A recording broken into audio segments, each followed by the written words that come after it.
Ah, bacana. Bacana.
Kayaknya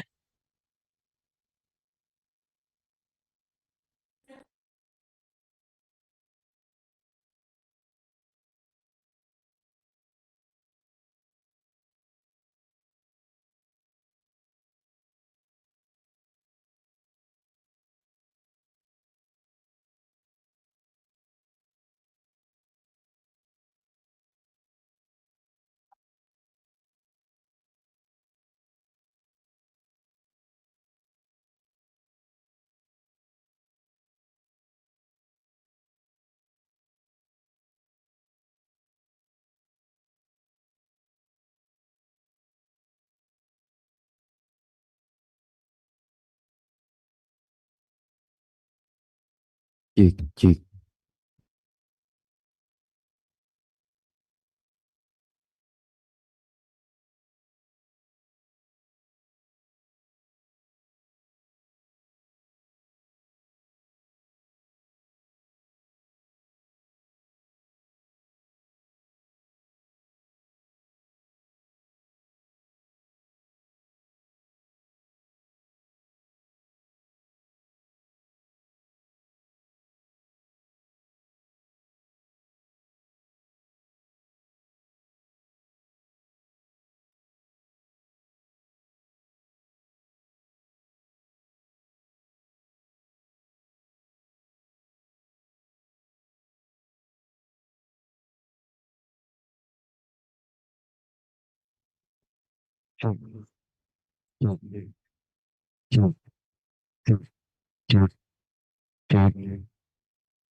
Adik sekalian, mohon untuk kursinya dipenuhin dulu bagian depannya. Mungkin yang di sebelah sana bisa pindah dulu ke bagian sisi sini, ya,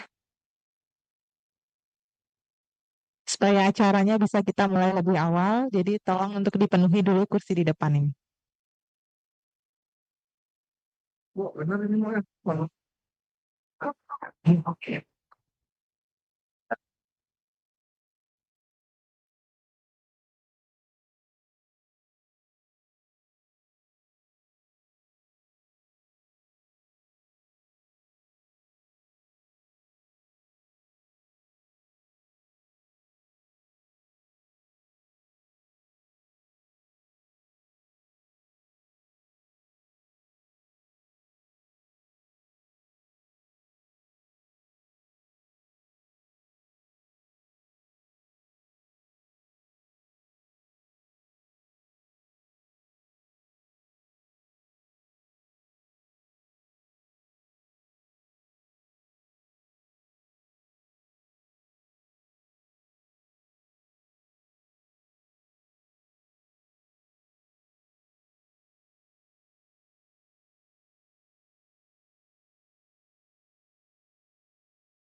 Cek.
Untuk adik-adik yang baru datang, silahkan mengisi kursi yang paling depan dulu ya. Ada 4. Oke.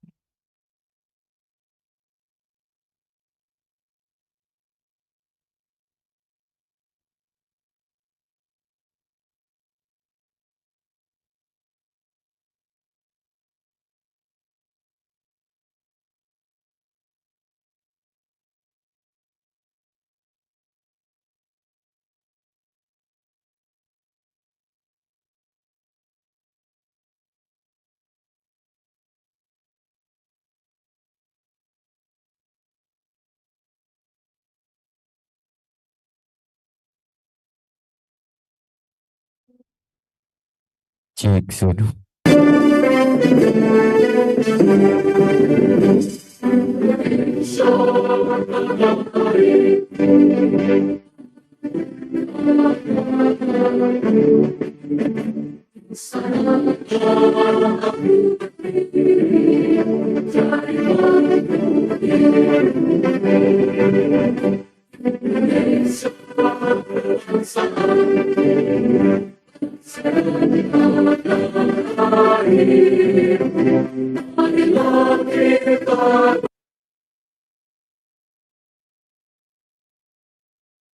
Cek, cek.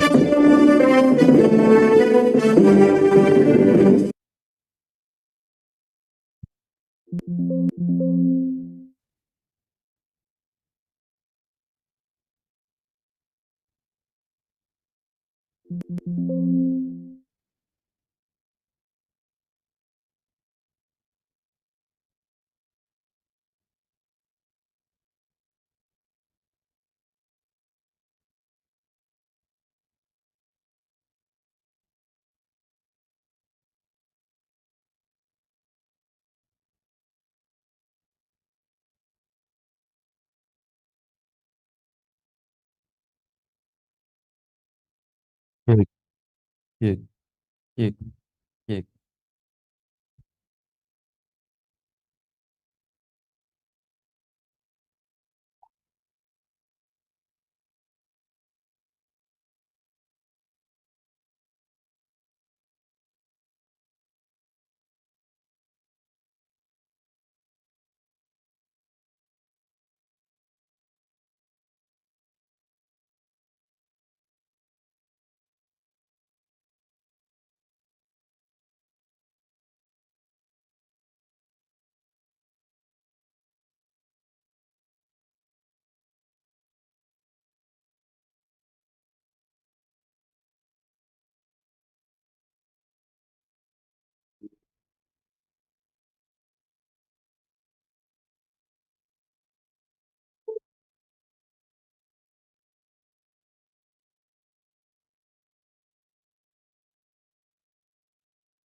Sertifikat itu Hah?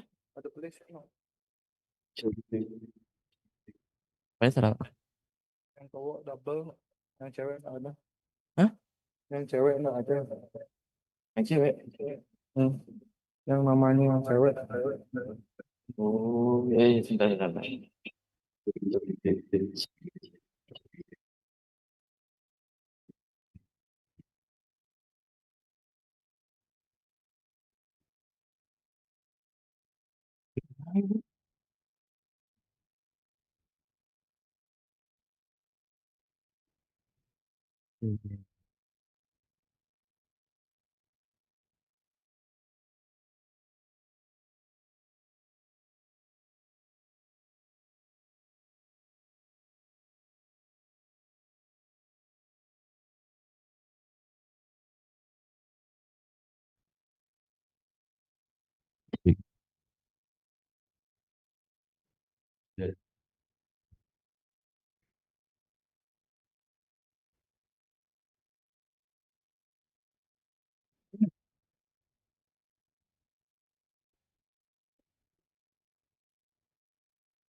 Di online itu.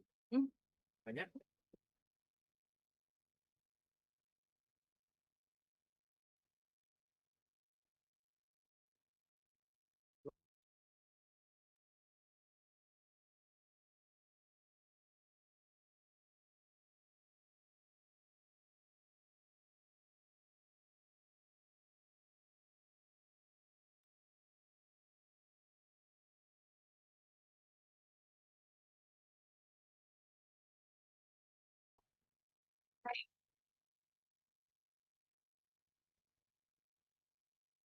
Ya,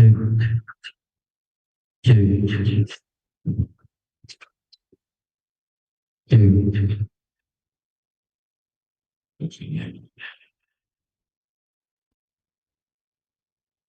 Cek.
Cek.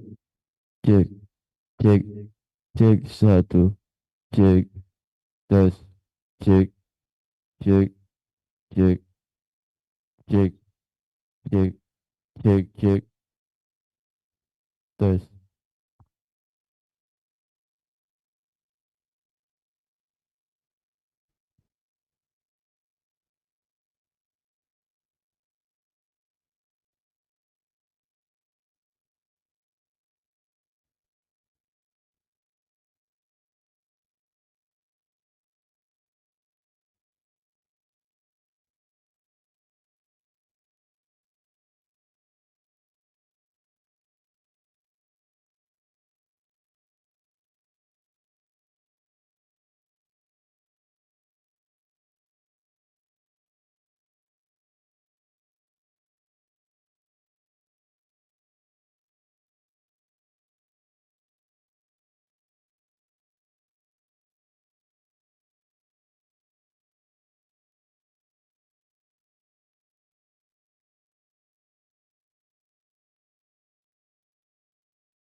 cek,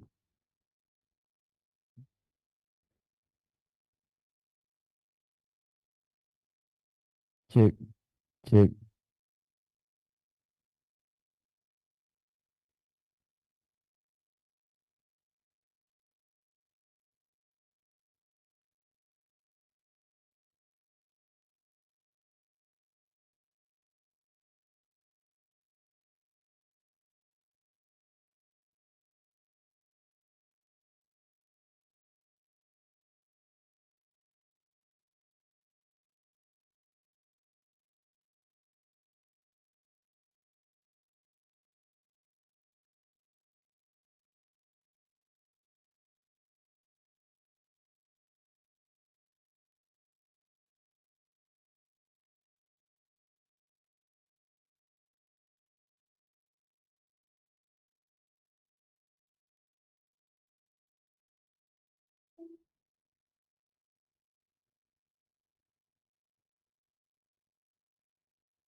cek,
cek, cek, sadu, cek.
Selamat pagi, Bapak Ibu sekalian, adik-adik sekalian. Mohon untuk HP-nya diaktifkan mode getarnya ya, di silent agar tidak mengganggu kegiatan. Dan untuk adik-adik nanti mohon untuk tidak keluar dari ruangan sampai acara pembukaan minimal selesai ya.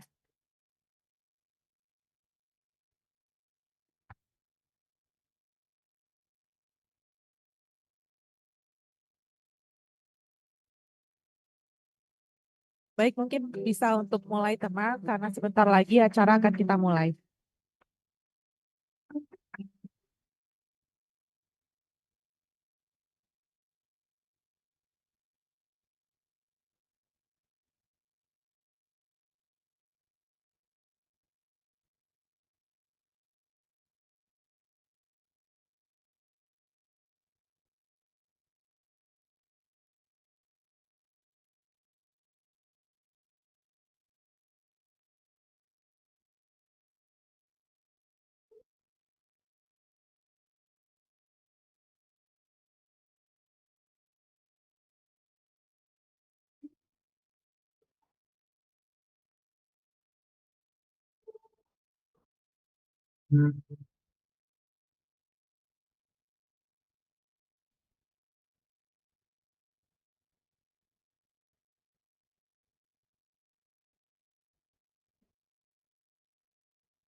Tes 1, 2, 3. Tes.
Excellencies, distinguished guests, participants, ladies and gentlemen.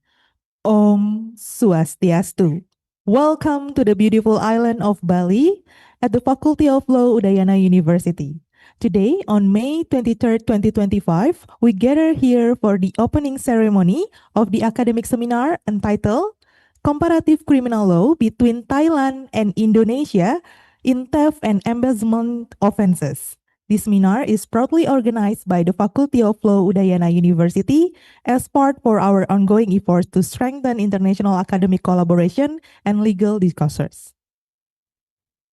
We extend our gratitude and a warm welcome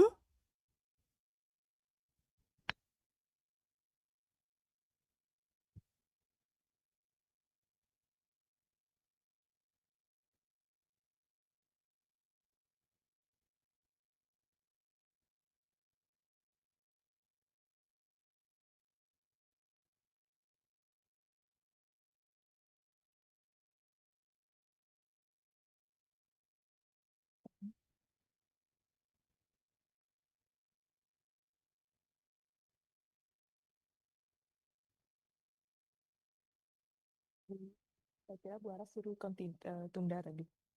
Boleh ditunda tadi kata Bu Aras. Lanjut? Boleh saya lanjut? Boleh? Oh, tadi soalnya ada kode ditunda. Excellencies, distinguished guests, participants, ladies and gentlemen. We extend our gratitude and a warm welcome to the Honorable Dean Recording of in the Faculty of progress. Udayana University, Bapak Profesor Dr. Putu Gede Arya Sumartayasa SAM Hum, in this occasion represented by our Vice Dean for General Affairs and Finance, Bapak Nyoman Satya Yuda Dananjaya SAM KN PhD. Distinguished guests, our Vice Dean for Academic Affairs and Planning, Ibu Dr. Igusti Agung Masrua Jayantiari SAMKN, head units, head departments, and all lecturers of the Faculty of Law Udayana University who able to attend this event. Our respected and honored delegates from Walalak University, our respected and honored speakers in this discussion session. Before we enter into our main agenda for today, we would like to invite all audiences to sing the national anthem of Indonesia, Indonesia Raya. Therefore, for audiences to please stand up, and for the committee to please play the anthem.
Thank you to all the audiences to please remain standing up as we are going to our next agenda is with prayer for the success of today's event. We would like to invite all audiences to pray according to your respective belief. Let us begin the prayer.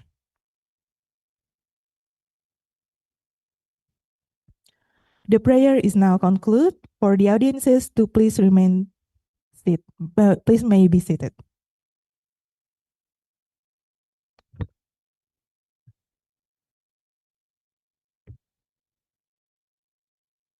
Excellencies, distinguished guests, participants, ladies and gentlemen. As for our next agenda, now please warmly welcome the Dean of the Faculty of Law Udayana University, who is represented today by the Vice Dean for General Affairs and Finance, Bapak Nyoman Satya Yuda Dananjaya, SH MKN PhD, to deliver his speech that will also officially open the academic seminar. To our Vice Dean, Bapak Nyoman Satya Yuda, to please come to the stage.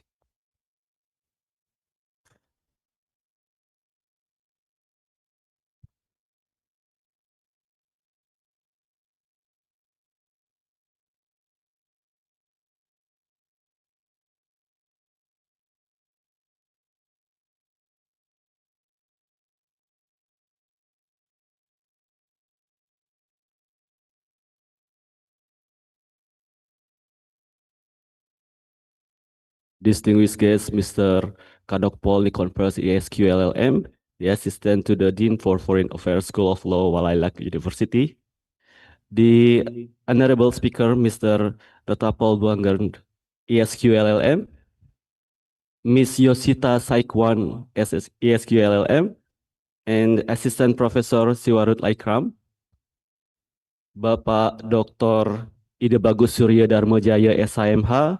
Ibu Igusti Ayu Agung Widiatuti SIMH dan Saudara Delvino Lolianto. And also respected colleagues, moderator, participant. Om Swastiastu. Sawadee. Good morning and warm greeting to you all. Ladies and gentlemen, it is pride and pleasure that I welcome you to this international seminar on cooperative criminal law between Indonesia and Thailand in theft and embezzlement offenses. As our dean conveyed to me, it is an honor to our institution can serve as the platform for this vital exchange to legal knowledge and comparative analysis. In an increasingly interconnected legal environment, such collaboration is not only valuable, but also is essential. Ladies and gentlemen, the topic of today's seminar is very interesting. Due to the theft and embezzlement are universal crimes, while they may differ in method or scale, their effect is universally damaging, such as undermine public trust, distort market and institution, and challenge the very foundations of legal and ethical responsibility.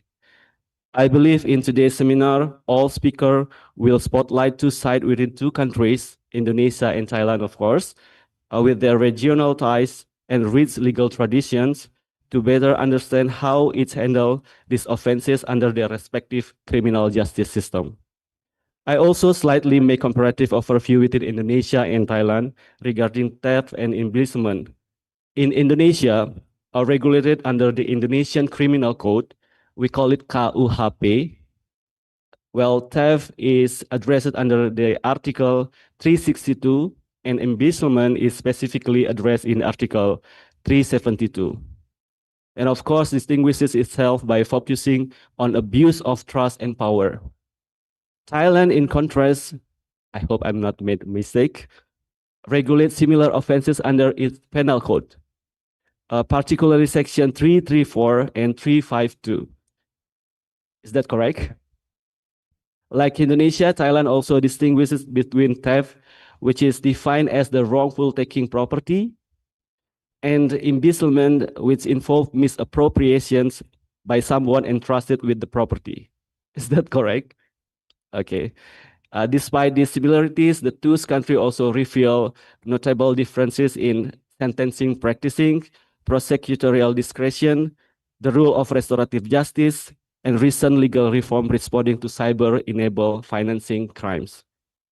I believe this comparison within two countries offers us more than legal insight. Of course, they provide opportunities for legal reform, cross-border corporations, and share strategies in enforcement and prevention. Lastly, to our international guests, we welcome you to Bali.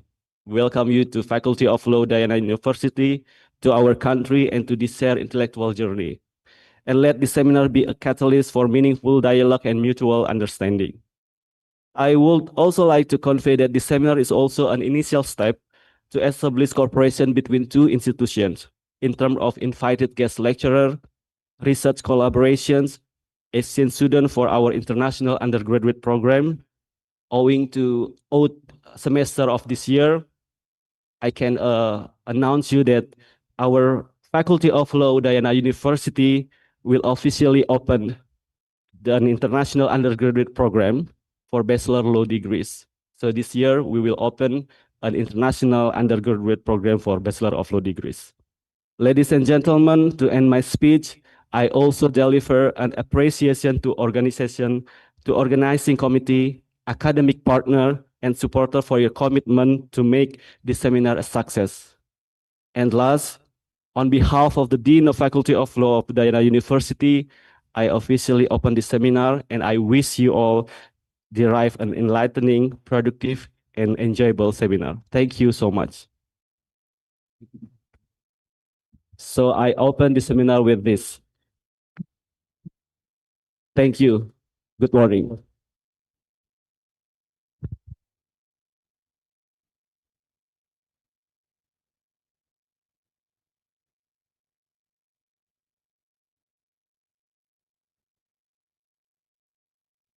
Ladies and gentlemen, on this beautiful day, we respectfully invite Ajarn Kanakpol Nikornpes, LM, Assistant Dean for Foreign Affairs, School of Law, Walalak University, to deliver the welcome remarks. Therefore, for Ajarn Kanakpol to please come to the stage.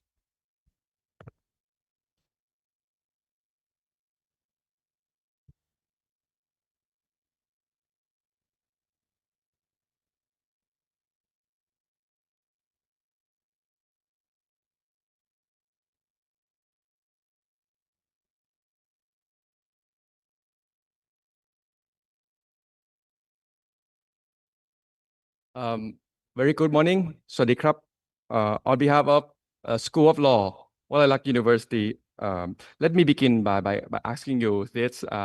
Have you ever wondered why legal education must cross borders? Because today, in Walalak, we believe that door not so still. Law must walk, law must speak, and law must connect. And so must we. That today we are working with the Udayana University today, the beautiful in Bali. Before I begin, allow me to express our sincere thanks to the, as first to your Dean, Professor Dr. Putu Gede Arya Sumartayasa, Dean of Faculty of Law, and also the Vice Dean, also Ms. Suksama for really great expression for connect with us. Also, Mr. Yoga to pick up me this morning. Also, all of faculty members to warmly welcome us. For today, I think your inspiring welcome us is really bring the leaderships and kind hospitalities. We are deeply honored to follow your opening until at the end that we still beside you. As partners, as colleagues, and as friends. At School of Law, Walalak University, we believe in a legal education that walks with the world. What makes a difference? Not just the curriculum, not just the casebook. It's the people, it's the connections. In just the past year, we have built bridges across Asia and beyond. For example, with the St. Petersburg, we explore the consumer protection law with the St. Petersburg State Universities. With Surabaya, we debate about the student exchange. And now we are here in beautiful Bali with you. Because we don't just want the connections, we are creating it.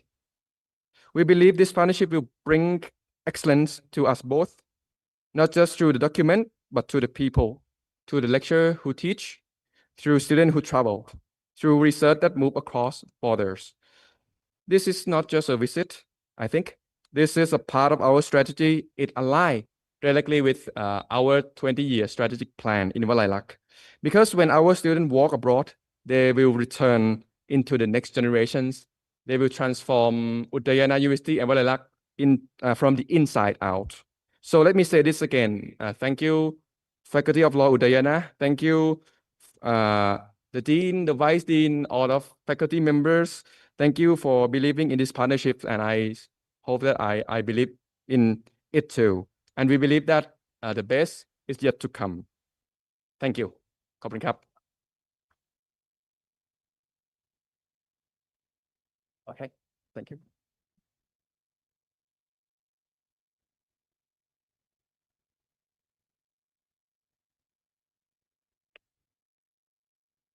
Excellencies, distinguished guest participants, ladies and gentlemen, that was the opening ceremony for today's agenda. We will now proceed with the first agenda to commence today's event. The signing ceremony of the cooperation agreement between the Faculty of Law Udayana University and the School of Law Valailak University. Yep. Oh, pulpen aja tuh.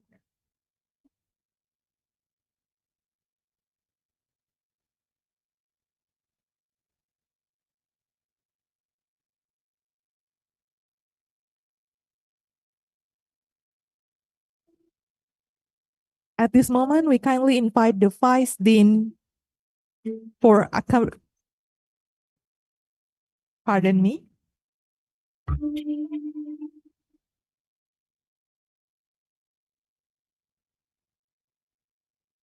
Excellencies, at this moment, we kindly invite the Vice Dean for Academic Affairs and Planning, along with the representative from the Valailak School of Law, to please come forward to the stage to officiate the signing process.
Let us give a big round of applause for the signing of the cooperation agreement between the Faculty of Law Udayana University and the School of Law Valailak University, Thailand.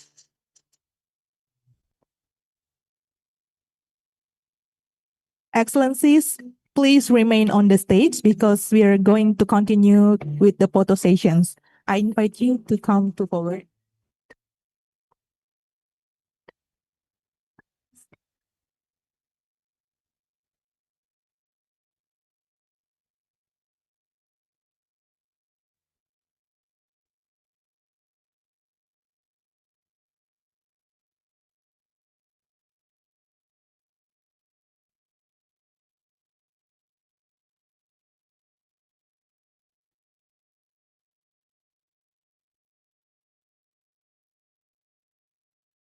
Bapak Ibu sekalian, saya juga menginvite untuk ketua unit, para pembicara, moderator untuk hadir ke depan panggung berfoto bersama, serta para ketua bagian yang berkesempatan hadir untuk hadir ke depan berfoto bersama.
Excellencies, for the next photo session, kindly to turn around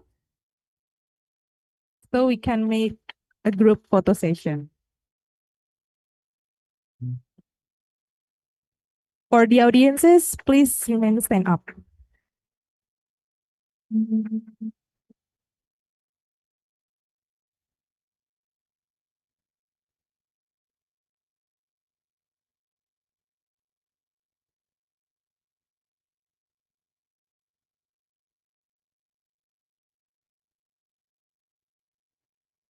Excellencies, we have gesture like this, rocket, or mean soaring or rocketing upward. Yeah. Yeah.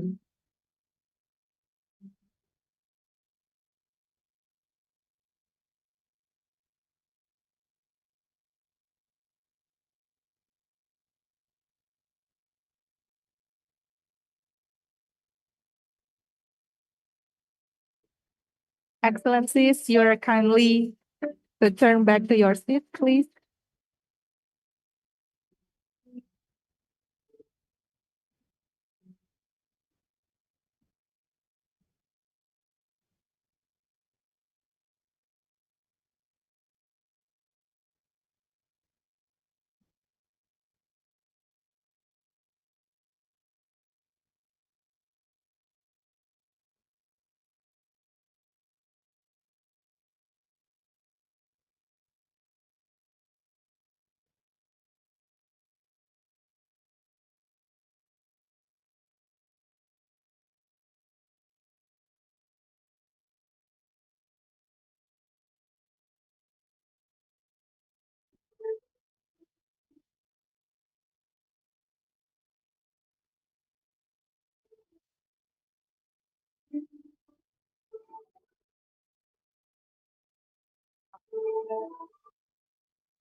Ladies and gentlemen, now we move forward to the next agenda for today's event. It is our honor to present the introduction to the academic program at the School of Law Wailalik University, Thailand. This session will be delivered by Ajar Notapol Bungjern, ESQ, LLM, Assistant to the Dean for Student Academic Development, School of Law, Wailalik University. Please give you... Speak on the podium or here? Okay, so Oh, yes, this at the is podium. the slide. Yeah, Yeah, at the the podium podium. slide. I have to open it first. Okay.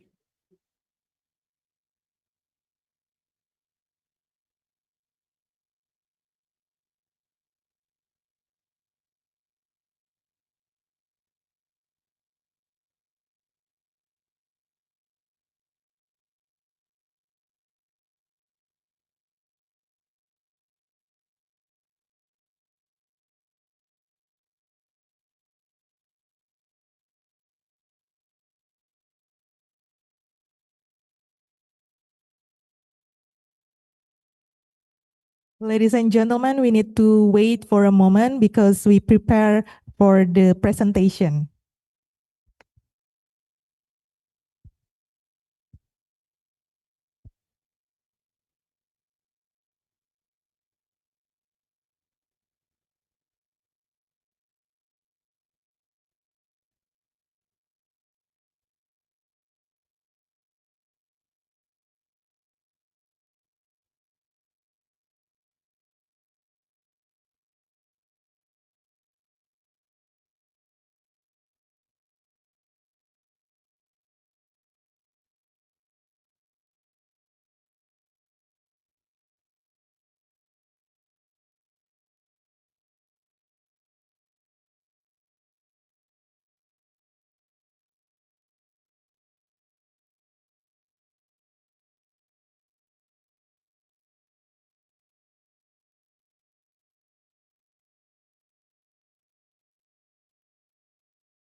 Okay, ladies and gentlemen, please give your warmest attention and we kindly invite Mr. Arjan Notapol to the stage and you can start your presentation.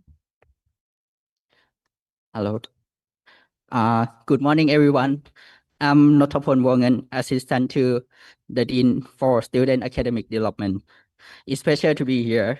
Today, I'm going to introduce you to the School of Law at Walayalak University, its history, mission, identity, and aspiration toward international excellence in legal education. So first, please next slide. Okay, I just be first to begin with the brief history. The law program at Walayalak University originally exists under the School of Political Science and Law, developed following a movement in 2011 by the counselor Dr.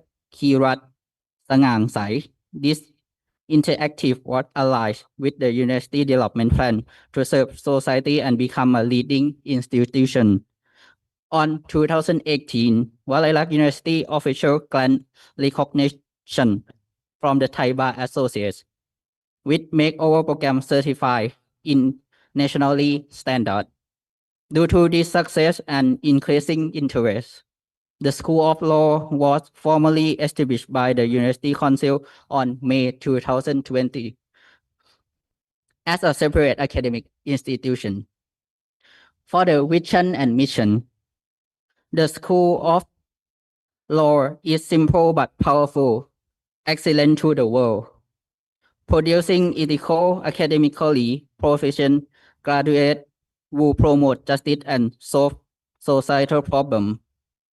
Our mission includes 6 core points: comprehensive legal knowledge, understanding the spirit of law, combine theory and practice, human rights and equality, international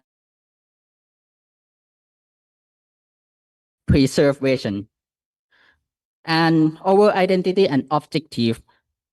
The School of Law is proud of identity as excellent in law for the international, aiming to create quality person to serve society. As we come to create the cooperation with your university today, to support Walayalak University broader goal by promoting research that lead to the new legal knowledge. Our students are expected to be more than just lawyer, but they should be problem solver, defender of justice, and lifelong learner. For the school culture, we implement a unique culture represented by the acronym LAW. L is mean stand for legality, emphasize the rule of law and justice. A is stand for action, encouraging proactive legal education and community involvement. And last one, the W stand for Walayalak. It means our university root in our institution vision to become a world-class university. We use active learning model in the line with UKPSF standard, focusing on practical and theoretical balance. Next one, please. The next one, please. Okay, thank you. We also prioritize English language skill, prepare students for international legal practice. In research, our school align with Walayalak University goal to be a global and frontier research university.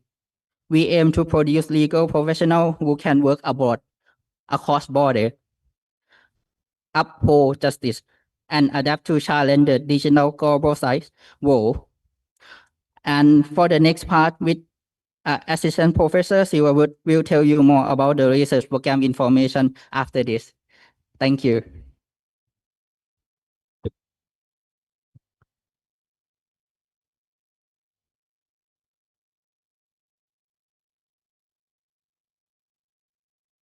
All right.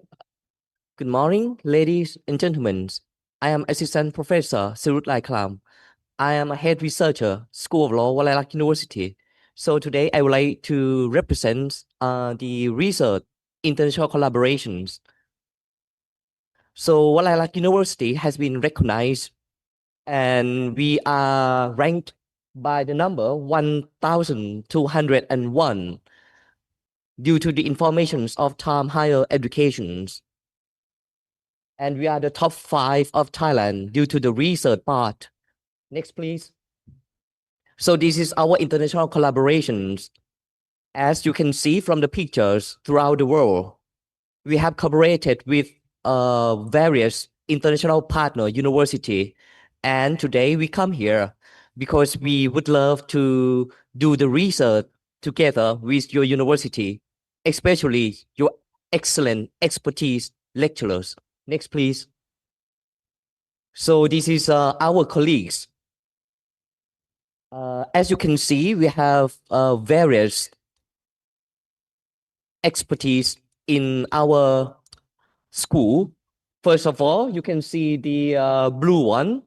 The blue one, the first one is about the international and economic law. We have some lecturer who expertise in this field. And the next one is about the public and constitutional law. And the red one is about the private law and justice system.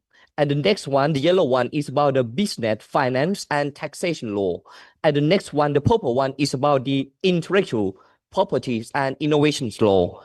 And the next one, or the last one, is about the environmental and maritime law.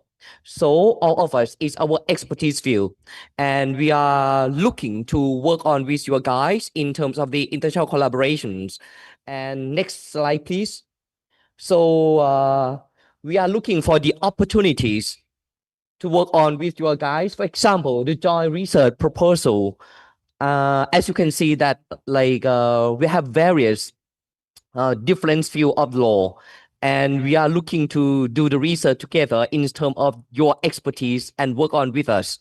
And the next one is about the co-supervisions and the bachelor students. As now we doesn't have the master degree programs, and we plan to do in the future. And we hope that in the future we can do the supervisions, both bachelor degrees program and master degree programs as well. The next one is about the dual joint degree programs. For example, exchanging the students, both lecturer and students. And the next one is a visiting scholar programs. And the last one is about the international conference workshop, like today, the seminar. In the future, we might invite you guys to Walayalak University, and we will exchange the knowledge in terms of the different kind of law, like criminal law, international law, especially the WTO, like my expertise field. So we can change in terms of the collaborations, like writing the research together, and then we will publish maybe Scopus, Kotai 1 and Kotai 2. Next slide, please. This is our contract, School of Law. And is anyone here has any questions in terms of the research? You can ask me. Anyone else? Students or the lecturer? I would love to answer to all of you. Okay, thank you. You're so lovely. And okay. Anyone else have any questions? Any answer?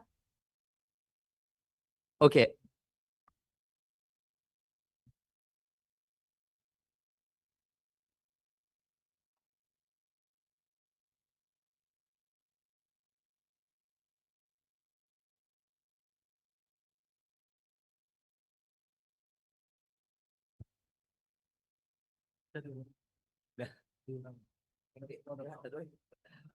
Okay, so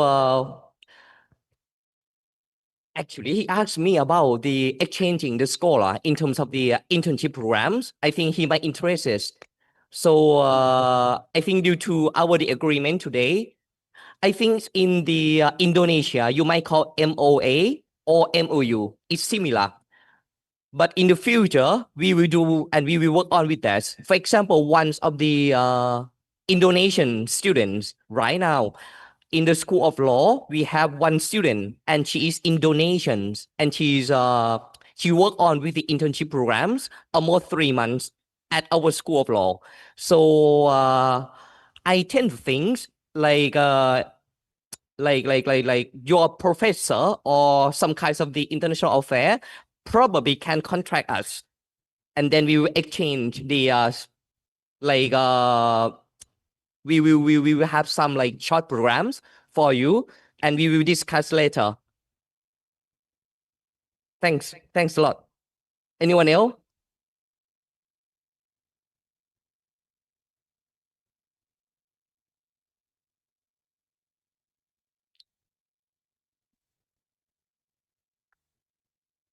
Thank you for the chance to ask. I want to ask about the facility if we go exchange or scholarship in there. What kind of facility that the university gave to the students? I think we will give the free dormitory and free tuition fee. We will waive the tuition fee for you. You don't need to pay, and also we will provide the dormitory. And okay. Masuk di sini. Iya. Tadi sana Anyone mau else? Kak. Apa แฟงตอบน่าจะดีกว่าไหม แฟงน่าจะรู้มากกว่า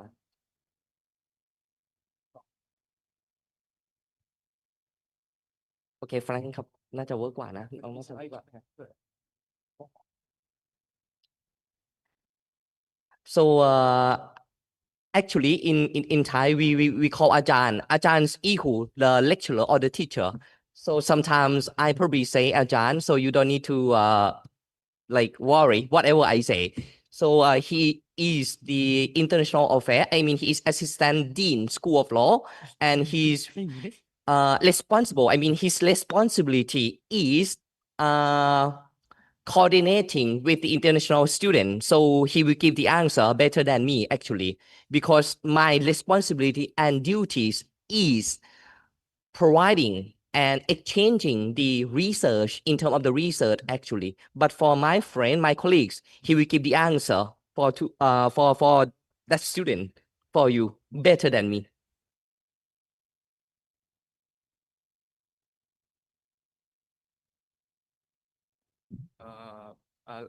Let me answer this question in terms of the facilities that you asked us in terms of the student exchange, because actually we have a lot of connections in Indonesia. So right now, from our school at Valailak, we still have an Indonesian student, as you can see in the pictures.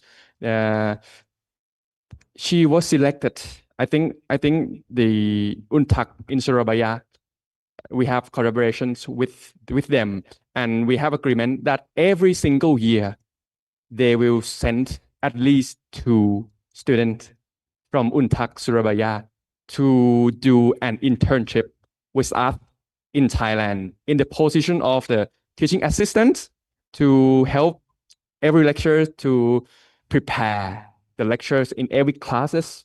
Also the English language practitioners that she can do. So every single year, Untuk Surabaya will send 2 students from law in the 4th year to us to do an internship. Also my student, 2 of Thai law students will go to the Untuk Surabaya to exchange like this. So what we propose is for our student, we propose all the ticket plan for our student to go to Indonesians. But if for the inbound student. This girl is the Adinda. She's really great. She's the the most promising students from Untuk Faculty of Law. She is the number one in terms of GPA, in terms of grade overall that they sent me, and then we provide them the dormitory for 3 months free. Yeah. Also the transportation in Walalak, because we are the biggest university in Thailand. In terms of the area, we are 14 million square meters in terms of the area. That is really, really big. And we provide them the a working room like a lectures that they will have their own computer, they will have their own room, and also the dormitory is about the 5,000 baht, but I'm not sure in Indonesian rupiah. I'm not sure. Last night we pay 1 million for our meal for three of us. 1 million in Indonesian rupiah for 3 of us last night. But it's I'm not sure how to, but in Thai they are just 200 in Thai baht. So every single month, Adinda, the law student from Untuk, they collect 5,000 per month. 5,000 per month. Yeah, could you please cover me into the Indonesian that we just provide you. That's all. We just provide you. Yeah. But we are looking for the really? Okay, around 3 million per month for your living in Walalak. 3 million Indonesian rupiah per month. Yeah, that's all we have. But we are not provide. It depends on the contact term. Yeah. We provide the dormitory. We provide 3 million 3 million Indonesian per month. Yeah, and free transportation and the working room from the students. Yeah, that's all. I would like to express my answer to you. Thank you so much. Would you interested? Yeah.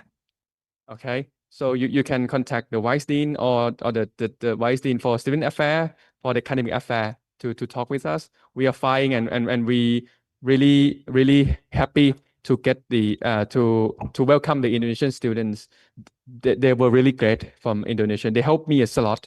Also, the seminar today, she helped me to find some research in the penal code in Indonesian of the new penal code. I'm not sure, KUHM, right? Something like that. Thank you so much. That's all. But I answer. Okay. Thank you. Okay.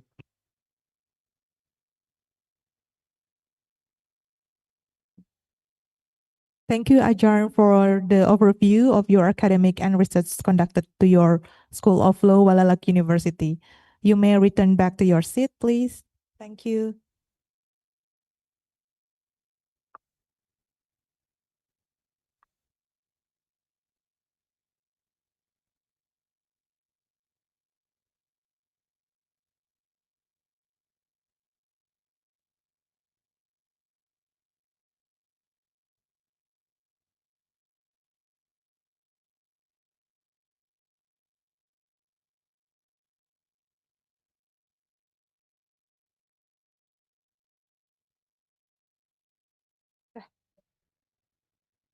Excellencies, distinguished guest participants, ladies and gentlemen. Finally, we arrive at our main agenda in today's academic seminar, Comparative Criminal Law between Thailand and Indonesia in Theft and Embezzlement Offenses. We would like to inform that the presentation as well as question and answer session for today is going to be facilitated by Ibu Putu Aras Samsitaurati SH LLM PhD as the moderator, pardon me. Ibu Putu Aras Samsitaurati SH LLM is our lecturer at Faculty of Law Udayana University. She obtained her bachelor degree from the Faculty of Law University of Indonesia, while her master degree from the Faculty of Law Maastricht University, the Netherlands.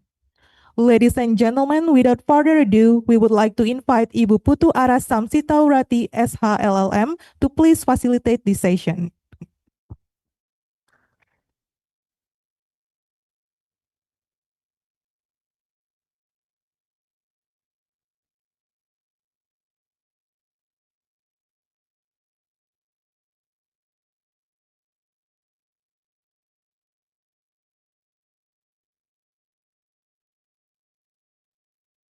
So, good morning, ladies and gentlemen. How are you? Before we go to our session, first, I would like to invite all of our speakers to the stage. For the first one, we have from Thailand, Assistant to the Dean for Foreign Affairs, School of Law, Ajan Kanokpol Nikornpes, ESQLLM. Please welcome.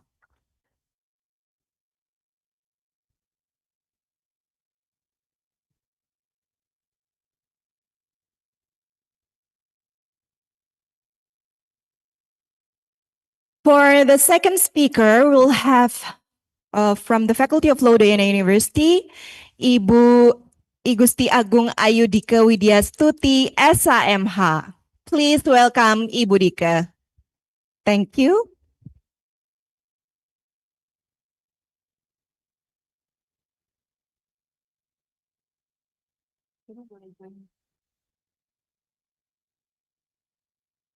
And then Ibu Dika will present her presentation together with Bapak Dr. Ide Bagus Surya Dharmajaya, SAMH. And then for the third speaker, we'll have our beloved student from the Faculty of Law, Udayana University. We have Delfino Lolianto. Please welcome Delfino.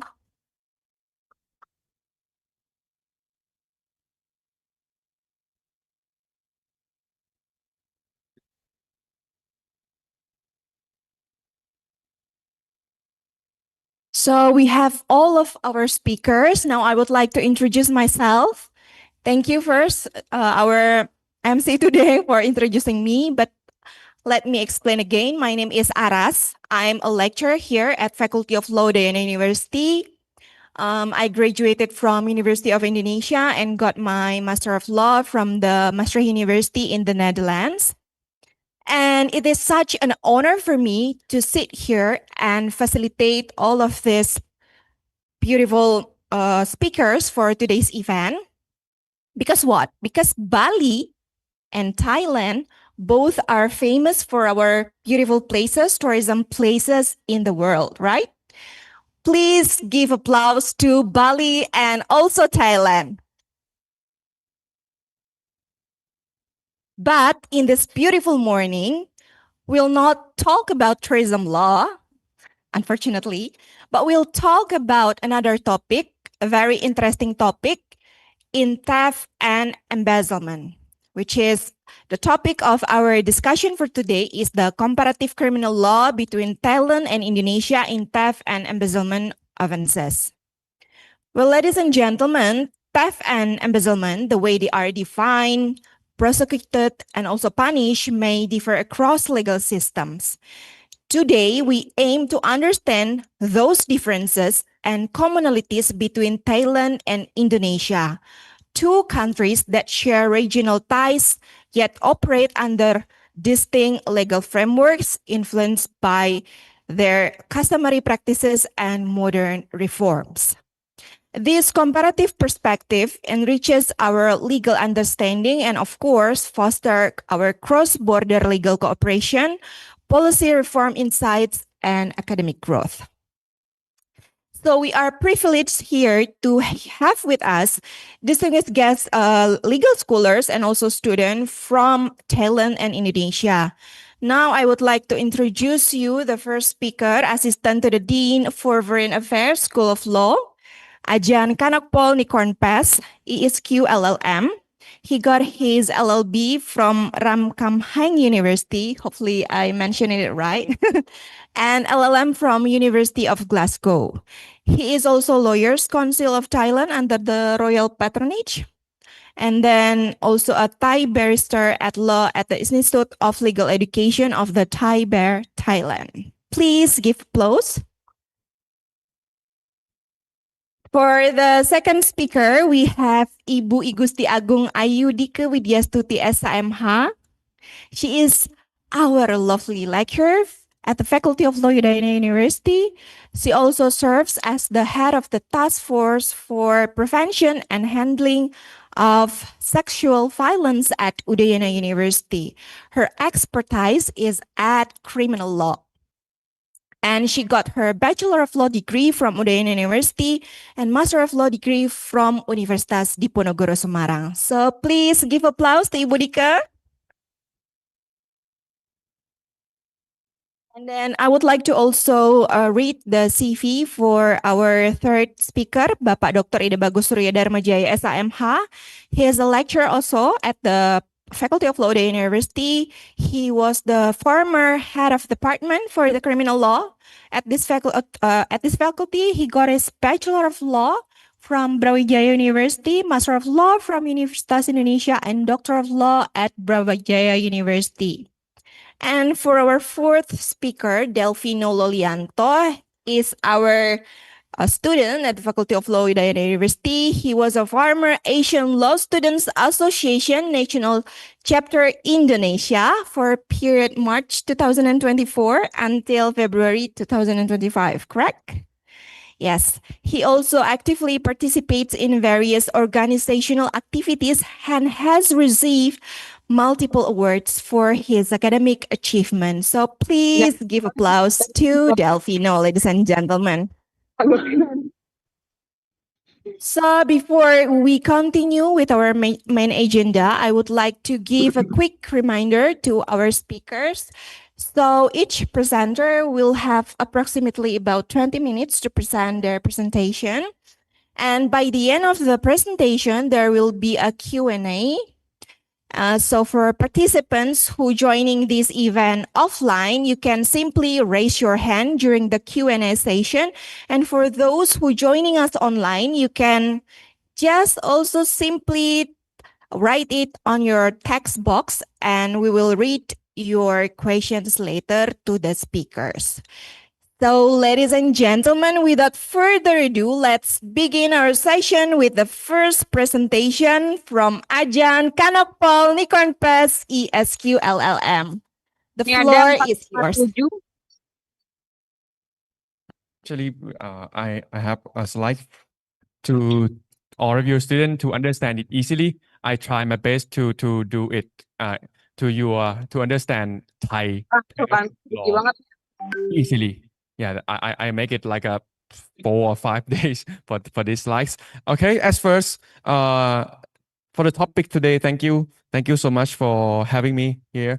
I would like to start to you to see about the Thai Penal Code in terms of the offense against the property, especially in the theft. Because of actually we are in the south of Thailand, as it's really similar to Bali, but the criminal offense that occur in the south is most of them are offenses against property, like a theft, like a misappropriation, like a trespass, embezzlements, or like extortions, gang robbery. But for today, I will express you just interesting questions at a time. We have 20 minutes, so I will bring you the new knowledge of the Thailand criminal law. As first, as you can see from the section 334, as you can see in the slides, the words that is most important is the word takes away.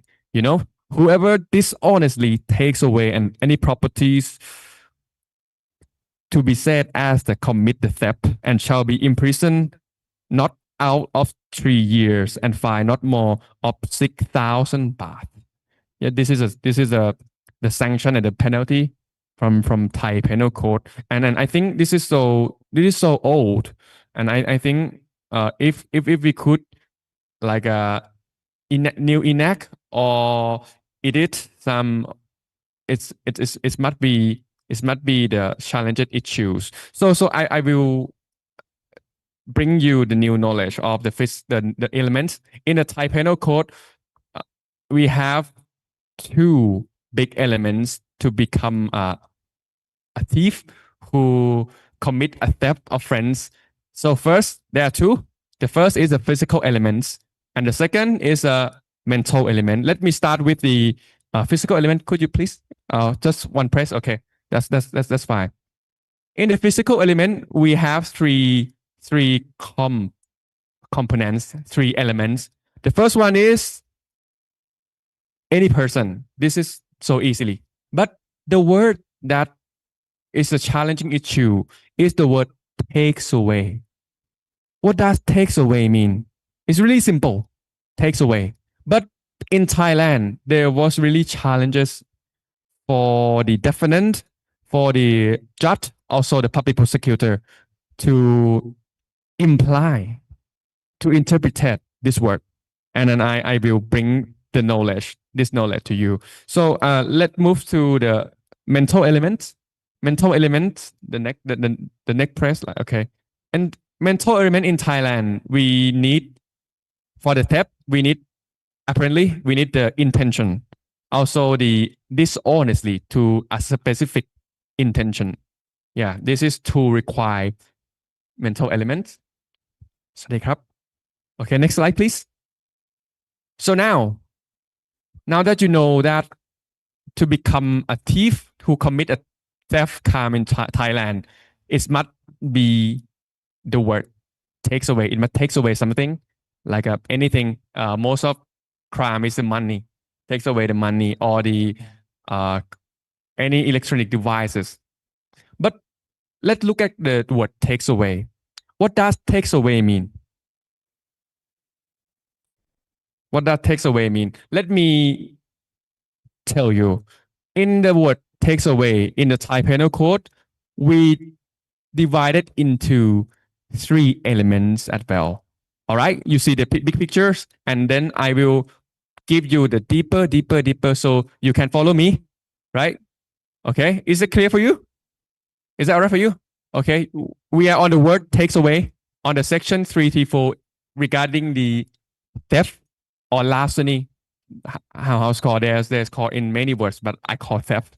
So the first element to become a takes away, it's not scamming possession, and second is carrying away the movable property, right? Movable property and anything that can move, yeah, but not the house, not the building, because it's immovable.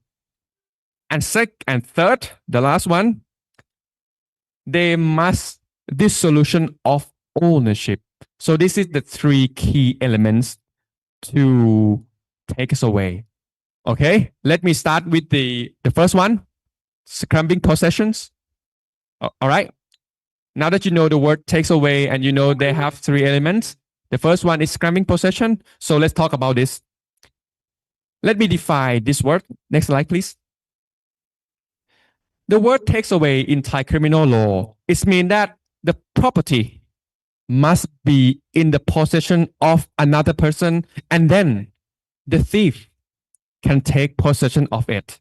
So in Thailand, we have two red flags. You know the red flag is that you need to aware of them, because it will make you confused easily of the other commit crimes. So the one of flag, the less flag, number one is if the offender is already in possession, please press one button. Okay. If the offender is already in possession of the property at the time of the crime, is not considered of the seizure of possession. It's not considered as claiming possession. So if the defendant, if the bad person did not possession, they will not commit the theft crime, but it will be the misappropriation. Okay, did you differentiate of between theft and misappropriation already? Yeah, the key point is the possession. If the defendant is not possessed, they will not commit the theft crime. Okay, this is the red flag number one. So let's move to red flag number two. Red flag number two is if the property is lost. Yeah. Have you ever lost something in your life? Or your money, your mobile phone, your thing, your stuff. Yeah, I think everyone once in a lifetime have lost something. Yeah, if the property is lost, there is no one else to possess it, right? Yeah, so it's not scrambling possession as well. But we will call the crime is the misappropriation of lost property, right? So next slide, please. Well, I will walk you to the next section is the Thai criminal law into 352, section 352. As you can see from the slide, whoever being in possession. So you see the brown font on the slide, and I underlined it.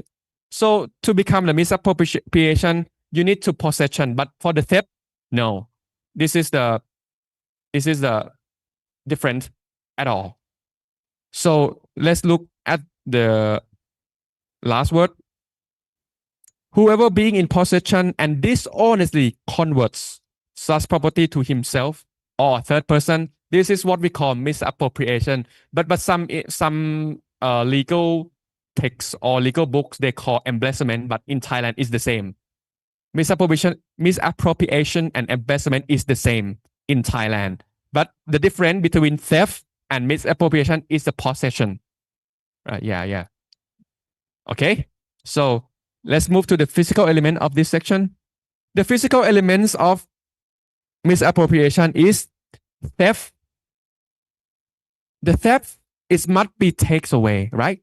As I told you before. But the misappropriation, the bad person, the defendant must possession and convert to himself or third person. Okay? Is that all right for you? But the object of the action is the same. They will do it to the property of another person. This is so easily. So move to the mental element. The mental element is the same. That the defendant, the bad person must have intention and must have specific intent, which is the dishonestly, right? Okay. So let's just move to the next slide. So this is the slide that is a background or history. Why we separate these two offense?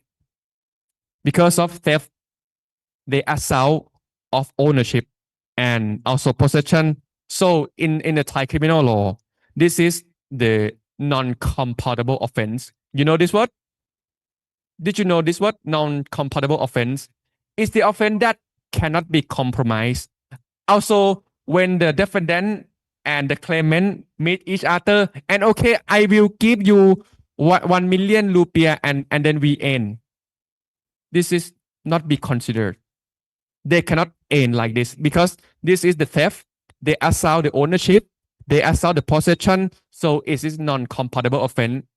Although the both parties have agreed, but the police still to enforce it to the law, to the court. Especially they are agreed together. They are compromised together. But in the embezzlement or misappropriation, this is a different. Misappropriation or embezzlement, they assault only for ownership, not possession, right? So embezzlement, misappropriation is therefore a compatible offense. So if the defendant and the claimant meet each other and agree to end of the crime, that I will apologize you and give you 1 million Indonesian rupee, it can be end. It can be finalized and the case is end. So is that clear for you? Okay. Between theft and embezzlement. Okay. Let's move to the next slide. My question, the first is, how can we see whether the offender is possession of property?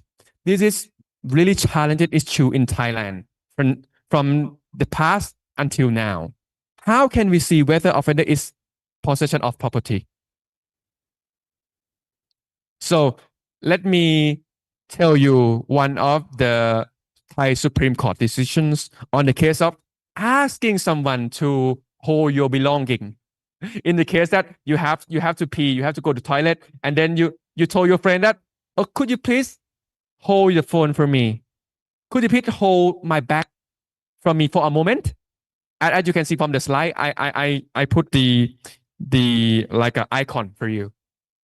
Yeah, if the situation is like the holder want the money, they want the bag that he holds, that they hold.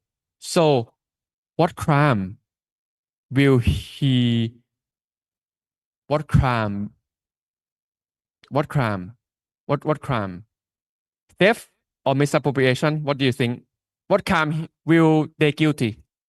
What crime will he guilty? So in the term of please hold me for a second, I will have to go to toilet. This is the Thai Supreme Court.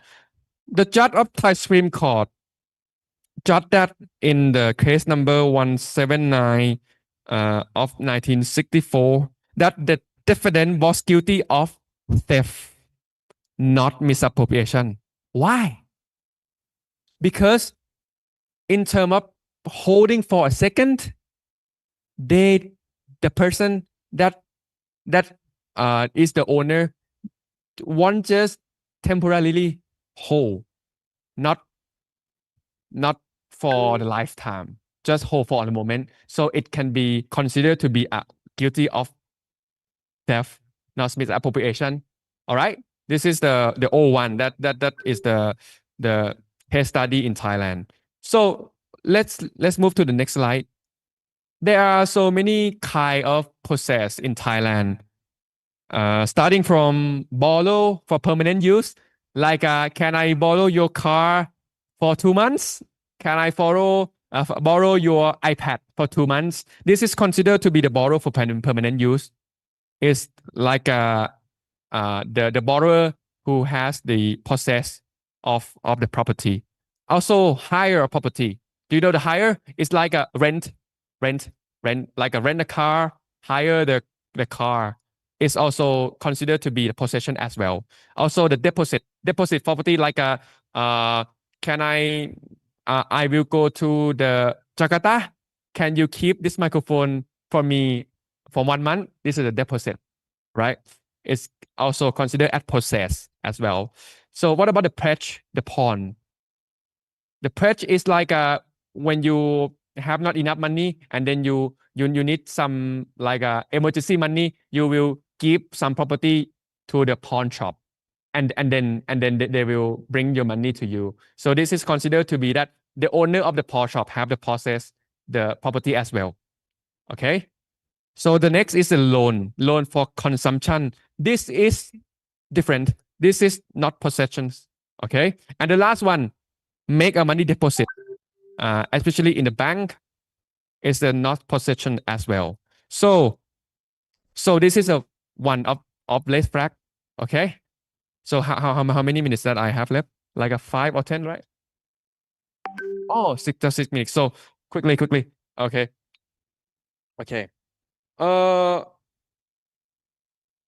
Next slide, please. Okay. As you can see from the green one, you can press just one time. Okay. The green one is just another one. Okay. One more. Okay. You can see the green one, right? The acts of the hurting of the trust, the owner property. So as you can see in terms of the penalty, the punishment is the same, right? Theft and misappropriation, the penalty are all the same. Is they shall be liable to not more than 3 year imprisonment or 60,000 baht fine. It's the same. But, for the lost property, for misappropriation for lost property, is only punished only half for due to the lost property. Okay, so let's move to next slide. What is the lost property? What is lost property? It seems easy, right? But in the Thai legal court, there are so lots of issues in the criminal court in Thailand, because we define lost property that it must be the property that lost from possession of the owner or possessor unintentionally. Yeah, this is what we call lost property. It's must lost from possession of owner unintentionally. Yeah. And how to tell if it's not lost property or lost property? We have the two things to consider. The first one is that if the owner does not know where property was lost, if the owner doesn't know, they cannot track it, right? They cannot track it and retrieve it. This is what we call lost property. Okay, is that clear for you?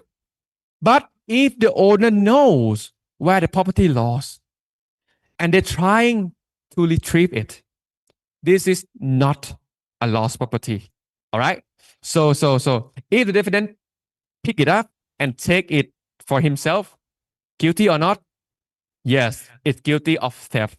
But in other ways, if the defendant does not know that the owner pursuing the return of property and think that this is not lost property, is the guilty of misappropriation for lost property. That sentence only half. Okay, is that all right for you? So let's just move to the court judgment. Let me tell you some story. There were lots of cases in Thailand, but this is the interesting one. Do you know the soldier car? Yeah, there have one events in Thailand 40 years ago. The soldier car, the soldier truck has fall into the oceans, fall into the river, and then the car was crashed. The car was down to the water. Also the gun, the big gun, that is really expensive one. So all soldiers try to find them under the water, but they found nothing. All right, but there was like some villager know this new, and then they want to grab this expensive gun. So in the night, one of villager tried to swimming and found the expensive gun from the Thai soldiers and take it to himself to sell in the futures. So my question is, how these villagers was guilty? Theft or misappropriation for lost property? What do you think? I have only two choices: theft or misappropriation. So you need to look at the possession, right? This is the soldier car that fall into the water, and then the expensive gun was lost. But the soldier still found it, right? Still found it. Still try to find the gun, but they found nothing. Yeah, so the villager that take this expensive gun, they will guilty of theft, not for property misappropriation. Okay, is that clear for you? Okay, if I speaking too fast or too slow, you can raise your hand. I'm happy to speak slower or faster. Or if you have any question, you can raise your hand. I'm happy to answer, or I'm happy to speak once again. Okay, so okay, we passed the first one. So next slide, please. We have pass and correct two of red flag, and then we finish for the first element. Okay, next slide, please. Okay, right. We have passed the scrambling possession. You all clear this term in Thailand. So the next one, apart from scrambling possession, the guilty of theft, they must be carrying away the movable property as well. So let's move to next slide, please. Carrying away, which this is mean that taking away must involve moving property in order for it to be complete crime. So I have two dial card to it. It is the icon to you too easy to do that. The element of taking away, carrying away is only have two elements. The first one, when the property moves at any points, even slightly, is completed a crime of theft. All right.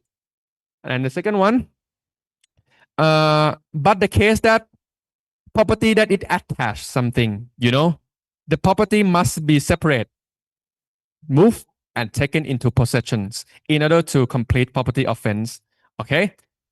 If it's not complete all three, this element, this it's not only an attempt. Attempt is just if it's only attempt theft, it's punishable only 2 of 3. 2 of 3. Yeah. Like 66% approximately. Yeah. So next slide, please. Let me show you 2 of these pictures. Can you hold one more? Okay. So student, did you see the 2 of these pictures? Okay, we understand already that to become the takes away and carrying away, it must move any point, right? It must move any point, even slightly. So the first pictures, this bad person try to be a theft on the sum of safe contender. So they just hold up, but it's title, but it still cannot be lifted because it's too heavy. And then the police come. Yeah. So my question is this the completed a crime of theft or just an attempt? So my answer is on the slide as well. It's just an attempt. So this offender was punished by 2 of 3. Yeah, 2 out of 3. Like a 66%. In the right pictures, they want to steal the car, but they get into the car already and the wheel and turn right the wheel, but the car doesn't move. It's only considered just an attempt, not a completed crime. Okay, this is all the Thai decision Supreme Court. Okay, move to next slide. Okay, this is so interesting one. Supreme Court case number 3011-2008. This guy, he sat let one more. Okay, you can see from the slide. This guy sat astride and punched motorcycle about 1 meter. Just 1 meter. They move motorcycle. They want to steal motorcycle and they move it 1 meter. So the Supreme Court judge that is considered of a completed theft, not just an attempt. It's a complete theft. Because of what? Because of any point of motorcycle has already moved, even slightly, you know, even 1 meter. It considered to be a completed crime, not just an attempt. Okay. Move next slide, please. Okay, we have checked that the first one is already done, and we are focused to the challenging issues that the case that property is attached to something else. So next slide, please. Okay. Let me give you an example. Which kind of property that attached to someone? The good example of this is the coconut tree, you know. Have you ever seen the coconut tree before? Apparently, really? The coconut tree is a really tall tree, and then the coconut. Coconut is really high, and then you will have to in Thailand we train the monkeys to do that for us, or someone they climb himself. He climb himself. They climb themselves. So this is the property that is attached to someone. Or my necktie. My necktie is on my necklace, right? Or the necklace is on my neck. You have to separate. So this is the challenging issues because of what? Okay, next slide, please. I will show you the example. Okay. Okay. So I would like you to know first that we have 3 elements in terms of the completed crime of theft of attached property. So the property must be separated. First. Second, property must be moved. And third, the defendant must be taken into possession. So let's look at these pictures.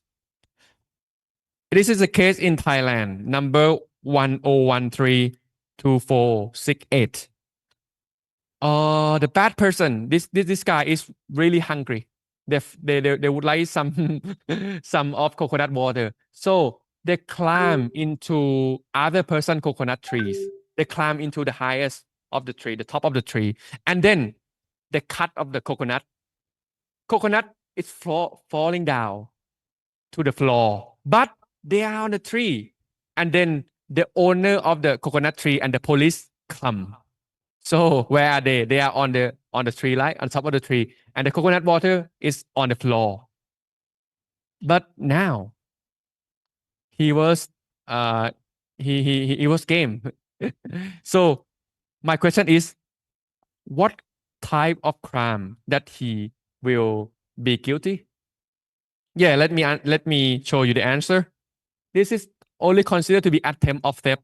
Why? The first one, the property already separate, right?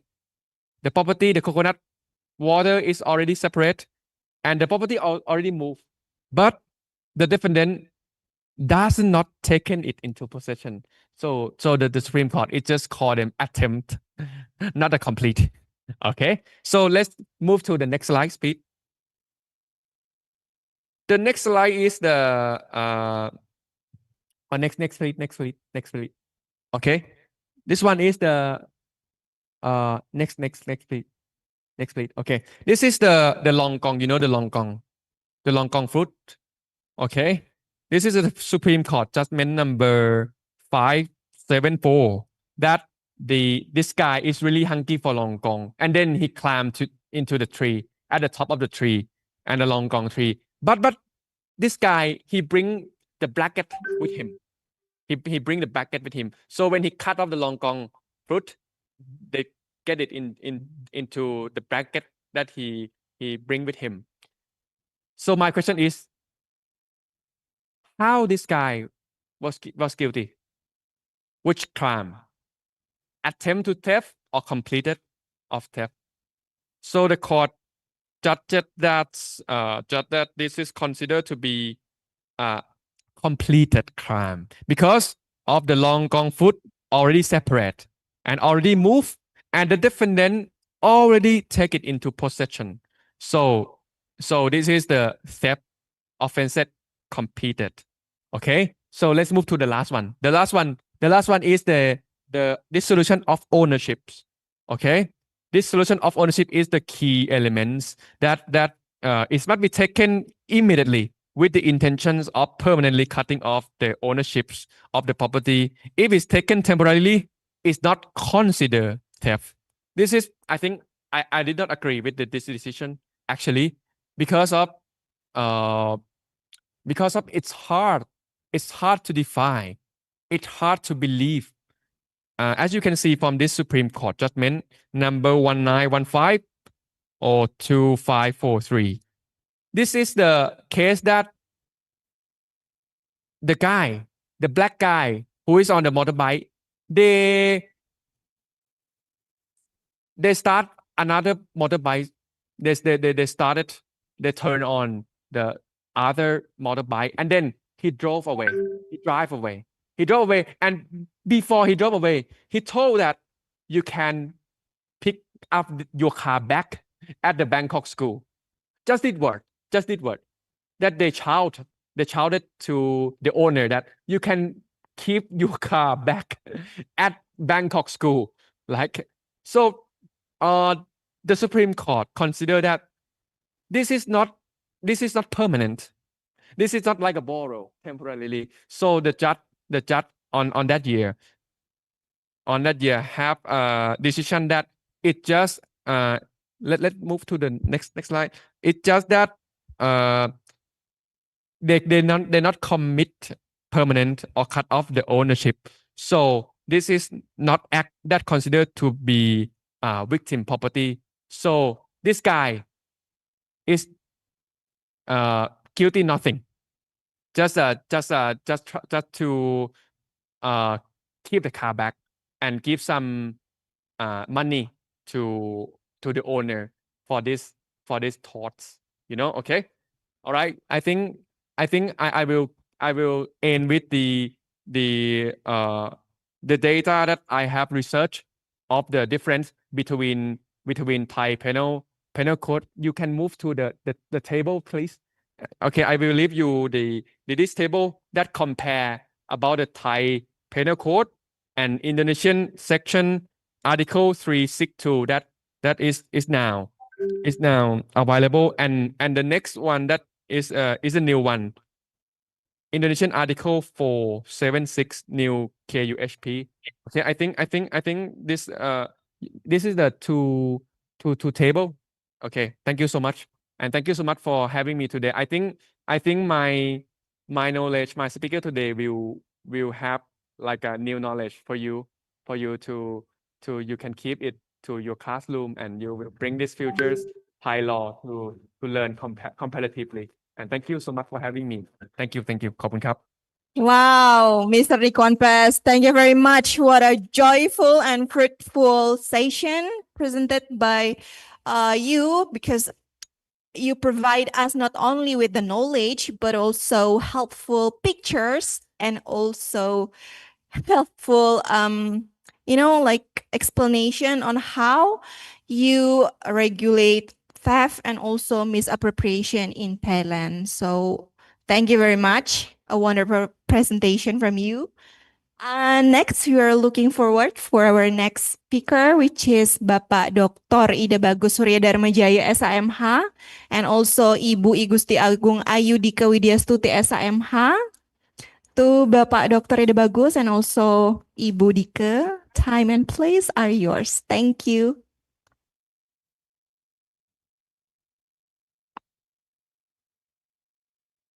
Thank you, Ibu Aras. Good morning to all speakers and also the students here, also the chairman from Thailand. I'm sorry, I don't have a good English, but I will try to give a little bit information about the comparative criminal law in Indonesia, which is we try to compare with Thailand law. So the first, I would like to next please. Yeah, next please. Yes, I would like to give a outline to give a guidance for us today. This is a very lot slide I have, but I will try to give the important one, and then Bapak Surya will reduce he will continue my comparison. So this is the outline. We will see what is the background of the study, and then about the Indonesian legal framework, and then Thailand legal framework, and then the comparative analysis on theft and embezzlement. Sorry, there is no case study because I don't have much time to prepare it. So maybe Dr. Surya will give the case study, and then we will end with the conclusion. So the first, next, please. Yeah. We will see the background of the study, why we do the comparative study. First, we have to know that the natural sense of human is curious, yes. So the comparative study is always starts with a sense of curiosity about something or objects. Commonly, researcher will start with from what it is. This is the main purpose of why we do a comparative study, because our curiosity to know about something. Our knowledge. So like today we can learn from the speaker from Thailand about the Thai law. I also learning much about the Thai law for exactly for the theft and the investment. Today I get the more knowledge about the theft and the investment in Thai law. So the comparative study also will give us a chance or possibility to know a good practice, new procedures, guidelines, and rules from other contexts that we can adopt. So this is also the main of the purpose of the comparative study is also to find or to get a new perspective from other contexts, which is maybe from the other legal system.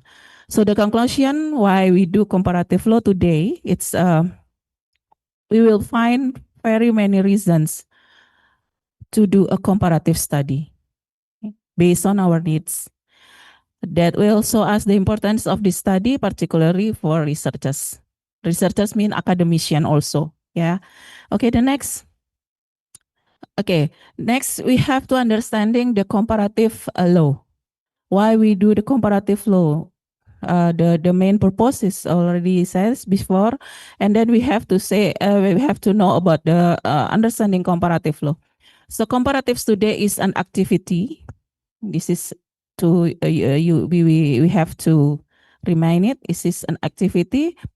It's a research activity which is emerging from a sense of curiosity about an object. And comparative law is an essentially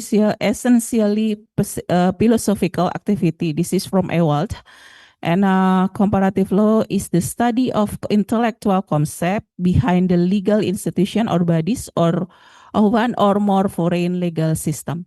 So from here, we will know that comparative study is a philosophical activity. It's not an easy activity, actually.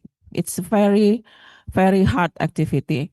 And I prove it today because when we do the comparative law, in reality, it's very difficult to do it. The first problem is bahasa, language. It's very make us difficult to do a comparative study. Then comparative law is a method to investigate. So this is very important to students because we can use the comparative law as a method when we do our research. Yeah, particularly for where there is something there is no rules. We have to find the rules. That is very important using the comparative study. So it is a technique or a process of dealing with actual foreign law elements of legal problems. So for this slide, I would like to highlight first, comparative law is a philosophical activity. It is a technique or a process or a method to investigate it, to know, to understanding conception or values behind the things or the objects. So this is the understanding of the comparative law, which is we can understand it's very difficult because it's a philosophical activity. It's not just only you find the differences, only you find the similarity, but more than that, you have to know the value behind the what we comprise, like that. Yeah. Next, maybe. Okay, I start to see the Indonesian legal framework. So the Indonesian legal framework, it emanates from the civil law system. I think everyone of us here understand and know well that is why we Indonesian embrace the civil law system. Yeah, based on the law history of Indonesia, after which Indonesia became the Netherlands colony and applied their laws based on the concordant principle. At that time, Indonesia, the Indonesian original law, which is adat law and customary law, intimidated by the Netherlands law. Yeah, so the Netherlands legal system engaged with France legal system and emanated from the civil law system. So this affected Indonesia in history. So the Indonesian legal framework based on civil law system. Why? Because we already have a history, law history. Next. Okay. Indonesian criminal law legal framework. Sorry, Indonesian criminal law is the most affected for the history law from the history of law our Indonesian. Yeah. It's the most effective because the concordant principle applied by the Netherlands. The criminal law applied in Indonesia is the Netherlands criminal law, which is changed and adjust to Indonesian culture and society. So KUHP, WVS, the old KUHP, that is a type of a type of copying from the Netherlands law. These matters become the fundamental reason for reforming Indonesian criminal law after independence. You can see this reason in resolution of Seminar Hukum Nasional pertama tahun 1963. Okay, next. After the KUHP Nasional 2023 issued, KUHP Nasional is the first law created, designed, and formulated by Indonesian criminal law scholars. Please remember this, because the history of our criminal law actually happened at the KUHP 2023 is issued and recognized as our national law, the first our national law, which is start to put the Indonesian values in the KUHP Nasional draft and renounce the Western values by putting Pancasila and Undang-Undang Dasar 1945 as the cornerstone of the KUHP Nasional. So from 2023, the Indonesian criminal law legal framework will be based on mixed system. Yeah, it will be based on mixed system that combines civil law with the traditional religious system by commencing the hukum yang tidak tertulis in pasal 2 KUHP Nasional refers to adat law or hukum adat. So Indonesian criminal legal framework will be changed from the civil law to mixed law because there is a new concept in our KUHP. We can see in pasal 2 about the hukum yang tidak tertulis. So this is this commencement make a lot of change in our Indonesian criminal legal framework. Okay. Now from the Thailand, I don't have a very valid information, but I will try to take the information and I put it as a footnote. So from the article I read, Thailand legal system is embrace the civil law system. So we start the comparison from here, yeah, about the system first, because in the comparative law, before we doing the research, we have to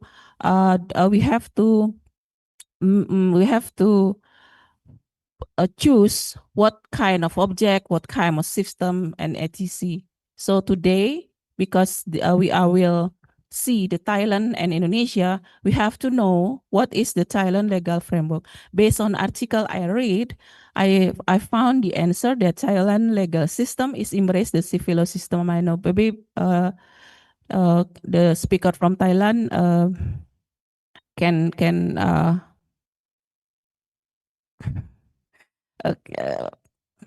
and apa nah ini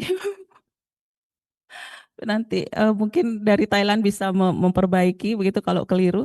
So Thai law has its traditional basis in the ancient Hindu code of Manu, yeah, modified to conform the local custom during the 19th century. The Siamese legal system was developed to model the French civil law system and is thus primarily statute-based, with major codes resembling those of European civil law jurisdiction. So the Thailand here, first, they embrace the civil law. Before they embrace the civil law, what I understand from this article, they already have their own legal system. It's from the Asian Hindu Code of Manu. So, and then Thailand is never been occupation. This is a very this is make them a very original about the laws. Also, when they take the legal framework, when they change the civil to the civil law system. Next. Now, about the Thailand criminal law legal framework, we can found in the Thailand Criminal Code. This is also I take from the article. I put it in a footnote, and however, other laws with criminal penalties in Thailand can be found in other Thailand legal codes and official acts, criminal offenses, as defined by Thailand criminal law. I think this is not lot different with us, Indonesian, when we have a general provision and a special provision. We have general rules, we have a specialist rule, we have hukum pidana umum, we have hukum pidana khusus, we have the aturan khusus, we have the aturan umum. The Thailand legal framework for the criminal law is not totally different from this article. Okay, later you can read it, yeah. Next, the comparative analysis between KUHP and Indonesia. Like I said before, we have to choose what objects and then what indicators we use to do a comparative study. Yeah, for today, indicators that I choose first is what do theft and embezzlement or misappropriate means, and why did it become a crime? How is it regulated in the criminal code? The fourth, what are the required elements for these crimes, and what about the conviction or punishment for these crimes? Okay, next. Maybe Dr. Surya will. Okay. Belum. Okay. Next, please. Yeah. Theft in Indonesian criminal law. Next. Yeah. Next. Yeah. Understanding theft in Indonesian criminal law. So theft, before we understanding our definition about theft in Indonesia, we have to see what is the meaning of theft for general. So I choose the Black Law Dictionary. When from that dictionary, I found that the theft is the popular name of larceny or simple larceny, which is mean felonious or wrongful taking and carrying away of personal goods and of another. Then I see the theft in Kamus Besar Bahasa Indonesia means taking other people's belonging without permission. In the textbooks, I found that theft means a wrongful act by taking the property of others, people, belongings with the intent to own the property. So from here, we can take the from this definition, we can take the important words or the important things that we can identify as a crime, as a theft. So the forbidden act is taking. Yeah, the forbidden act is taking other people, property, or belonging. In Indonesian criminal law, theft is identified by the forbidden act or the wrongful act as taking. Yeah. Taking means intentionally putting something into his power and completing it with the goods property moved from the original. So in Indonesian context, theft, it calls a delik selesai if the taking is taking, we take, then we move it. We put it in the other position or ETC. Yeah. This taking without permission, we call it a theft. Take and then put it or translocate it without permission. This is theft. And we will call it as a completely crime when the goods or the property is moved. When that is the main context in Indonesia about the theft. Okay, next maybe, please next. Okay, next. Okay, why does taking others' property become a crime? Yeah. Taking must be following with the intent to possess, same like the Thailand. Yeah. To possess what? To possess the property. So behind the wrongful act, the more important after the wrongful is taking must be following the intent. Yeah. The intent of why we taking these goods and then we moves it. Why? Yeah. So the taking must be following with the intent. Yeah. Intent to what? To possess the property. Yeah. And taking must done by unlawfully, without permission, without consent. Yeah. That is the unlawful intents. The taking property owning by person, whether in whole or in part. So this is almost the same with the Thailand elements. What they find, the three last the speaker said. Yeah, if I'm not wrong. Yeah. So why does taking other property? This is the more important things. Yeah. Why then taking become a crime? Yeah. Next. How it's regulated in the Indonesian Criminal Code? We will see in two codes because until now the use operatum in Indonesia is still KUHP 1946, which is KUHP WFS. But next year we will start with KUHP 2023 or KUHP nasional. So we will see in these two code. Yeah. In KUHP 1946, theft is a part of crimes against property. So theft is being classified as a crime against property. Yeah. But in KUHP nasional, we will not find the classify again. Yeah. All crime have their own name or their own section. Yeah, like the KUHP nasional about the theft, you will see in the pasal 47(6). Up of the pasal, you will see the name, ya, as a tindak pidana pencurian, si bab 14 tindak pidana pencurian.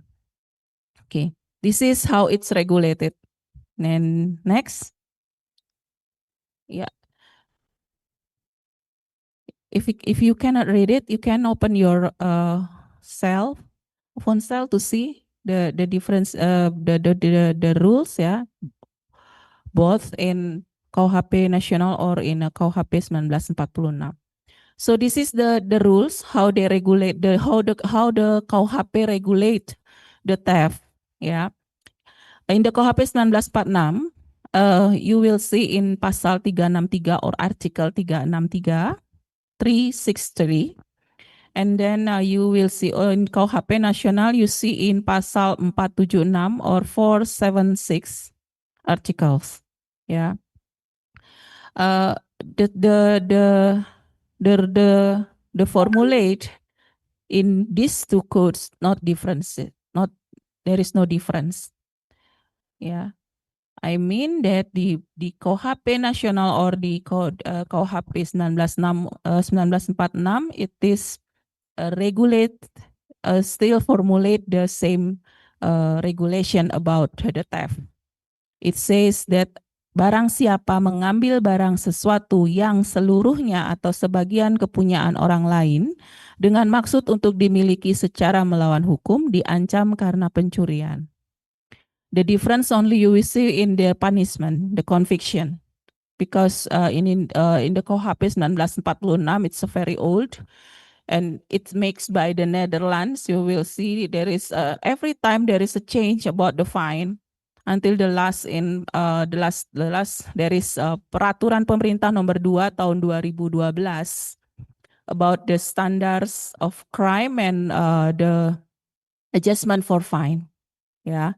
So this is 900 rupiah ini, this is of old regulation. Yes, okay. And then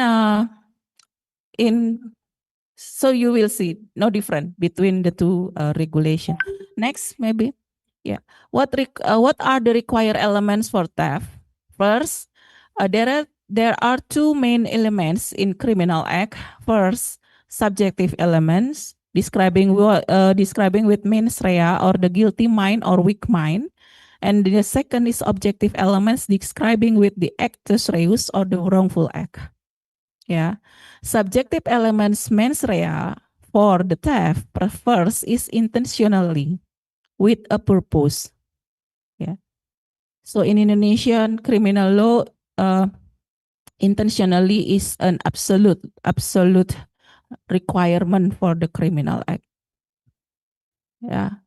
So in the theft, for the theft, intentionally with a purpose is absolute requirement to theft. And about the objective element actus reus, there is a three objective elements. First, about the wrongful act, taking and completing by moving and translocation.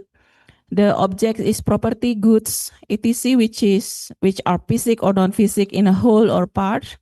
Nature of rights owning by others. This is the objective element. We can continue the next. Yeah, conviction or punishment for the theft. In KUHP 1946, conviction for theft is imprisonment, maximum 5 years, or a fine in the amount of 900 rupiah. Yeah, this is the old regulation. You can see the new regulation about the fine in PP nomor 2 tahun 2012. In KUHP Nasional 2023, theft punishment by imprisonment for a maximum 5 years or a fine in the amount of category 4. This is an amount of 500 million rupiah. So in this two rules, you can see the conviction. There is differences about the fine, only the fine, but about the imprisonment, there is no change in our KUHP. So from this conviction, we can see the sentence system is alternative, both KUHP nasional or the KUHP 1946 with maximum sentencing. Okay, next. Now, this is the types of Indonesian criminal law. I think that there is no differences also with Thailand. Only the term, different term from us, from Thailand or Indonesia. Okay, next. This is the Thai criminal code. The speaker already presentation. Okay, this is the differences that this is the analysis of the comparison that I make for these two law about the theft. First, about the mens rea or the guilty mind. In theft, theft in Thai is a criminal code using the words of dishonesty, while we are in Indonesia using the intentional with a purpose to possess. But I think this is the same meanings, the same aim to give us understanding about the theft in our criminal law. And maybe in Thailand more theft in Thailand more morality aspect. So using the dishonesty. And then about the actus reus, the theft in Thai CC is taking away the things, but the Indonesia taking others' property and completing by moving and translocating. So then about the objects, the thefts in Thai using things. In Indonesia, it says by property, goods, which are physical or non-physical in a whole or in a part. Also in KUHP nasional, and the nature of the rights of another in Thai of another person or which the other person is a co-owner of. In Indonesia, owning by others. The conviction also the same. I think it is imprisonment. Only the term is differences, where the Thailand 3 years, in Indonesia 5 years. So this is the simple comparison I make from the rules, from the substance, our substance, law substance, our law resource that that regulation about theft. From here, we also see that there is no differences actually about the rules or the regulation of theft in Thailand or Indonesia. Only the words, the terms, and only the words and the term. I think that is the differences, and maybe the value. It more need more time to know about the value behind why use this honesty, why not use the international like the Indonesian. Why they use dishonesty? This is need more time to research, I think. This is about the value. Okay. About the embezzlement, I think this is the same kind of crime also, but and then I don't find any difference with Thai criminal code. Just there is so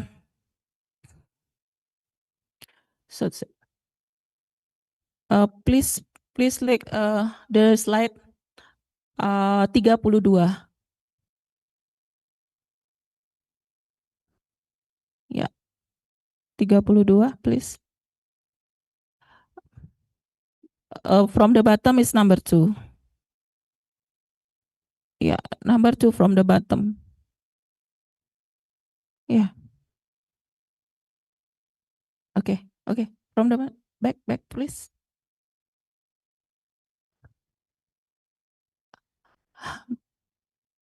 Yeah, maybe this is my last presentation about the investment. Yeah, from the bottom dari bawah nomor 2. Okay. Yeah. Once again. No. Okay, stop. Okay. So, this is the comparison I made about investment in criminal law, Thai criminal law, and also in KUHP. So you can read it. First about the mens rea, it's being in possession plus dishonestly. But in Indonesia, only intentional with purpose to possess and unlawful. Also in KUHP national, no differences. And then about the actus reus in theft in Thai criminal code using the words of convert such property. Converts mean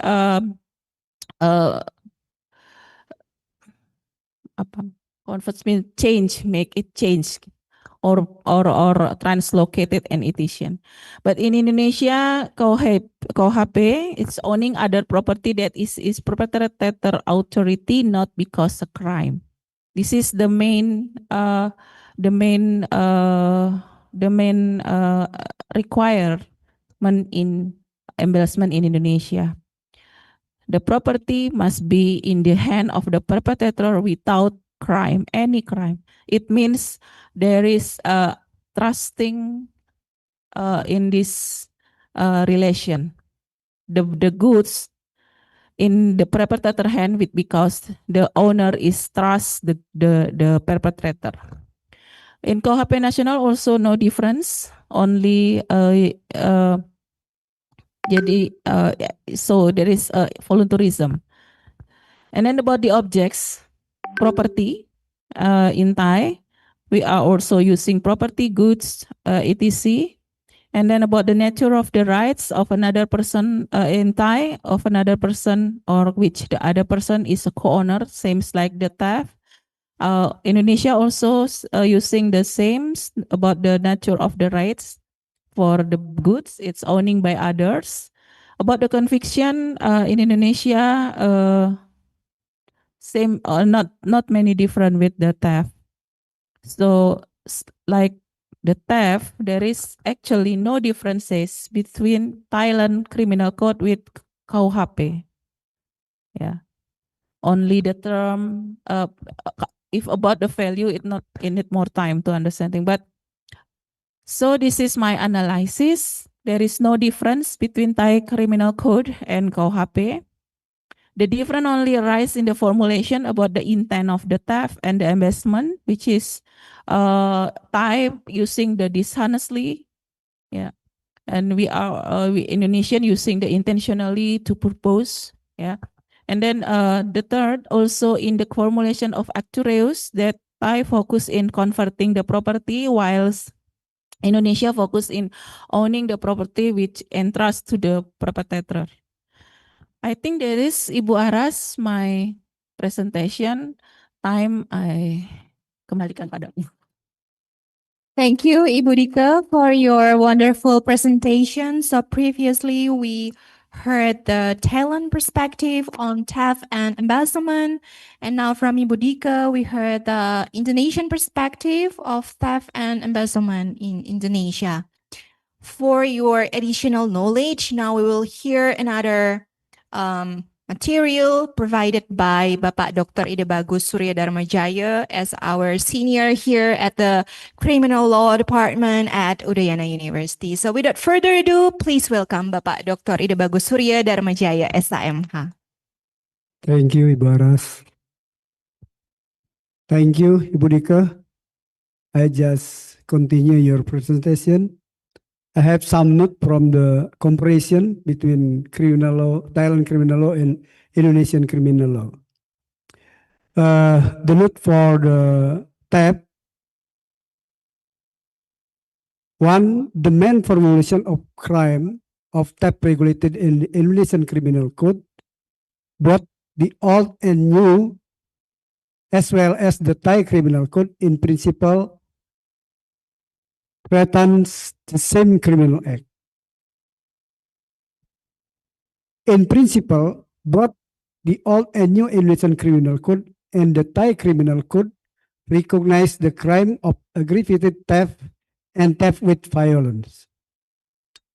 It's just that the Thai criminal code regulates the crime of theft of Buddha, statue, or religious object that are erected in public religious worship or stored as state property.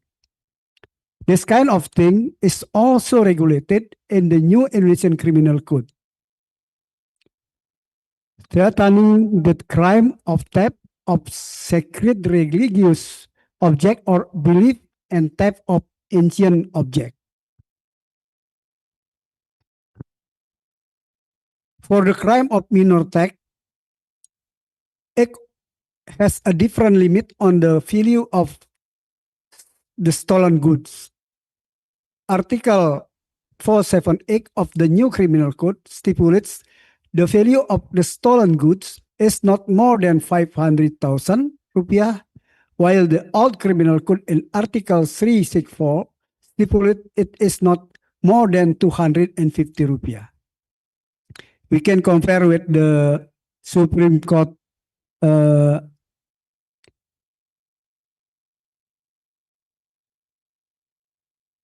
regulation which stipulate it is not more than 2,500,000 rupiah.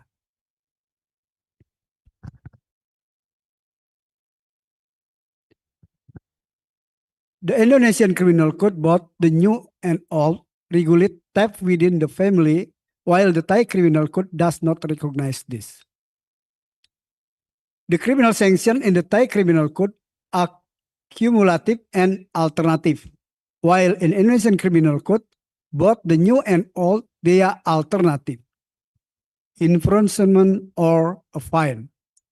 The criminal sanction in the Thai Criminal Code recognize a special minimum of sanction, while the old and new Indonesian Criminal Code only regulate the maximum special punishment. The new Indonesian Criminal Code uses a category system in determining fine, different from the old Criminal Code and the Thai Criminal Code. That's for the theft. For the embezzlement, the formulation of the crime of embezzlement in both the old and new Indonesian Criminal Code in principle has a formulation with the same element. In principle, the formulation of the crime of embezzlement in Thailand also contain the same substance, namely the violence of trust. The Thai Criminal Code categorizes as embezzlement the act of dishonestly committing an act contrary to one obligation toward good entrusted to be managed so that they are diminished. The Indonesian Criminal Code regulates almost the same thing, namely threatening criminal penalties for embezzlement of goods that are trusted to be controlled because of unemployment relationship, because of one profession, or because of receiving wages. The Thai Criminal Code also defines as embezzlement the act of transferring valuable movable property whose owner is unknown to oneself. The Thai Criminal Code defines as embezzlement the act of making one's own property a fallen object that is handed over by someone due to an error or someone else lost property that is found. In relation to minor embezzlement, the new criminal code with the old criminal code in the formulation of Article 373 of the criminal code with Article 487 of the new criminal code, there is a difference regarding the nominal amount of income that is embezzled. In the new criminal code, the nominal amount of income that is embezzled is not more than 1 million rupiah. Embezzlement with the word minor category is not known in the Thai criminal code. Sanction. The threat of infringement between the new criminal code and the old criminal code are almost same, except for Article 375 of the old criminal code. The threat of a maximum of 6 years in prison, which is different from the threat of Article 487 of the new criminal code, maximum 5 years in prison. In the old criminal code, not all embezzlement crime were alternatively punished with fines. In contrast, the new criminal code, which all have alternative to fine. The Thai criminal code adopts a cumulative system and recognizes a special minimum penalty. The Indonesian criminal code only regulates a special maximum penalty.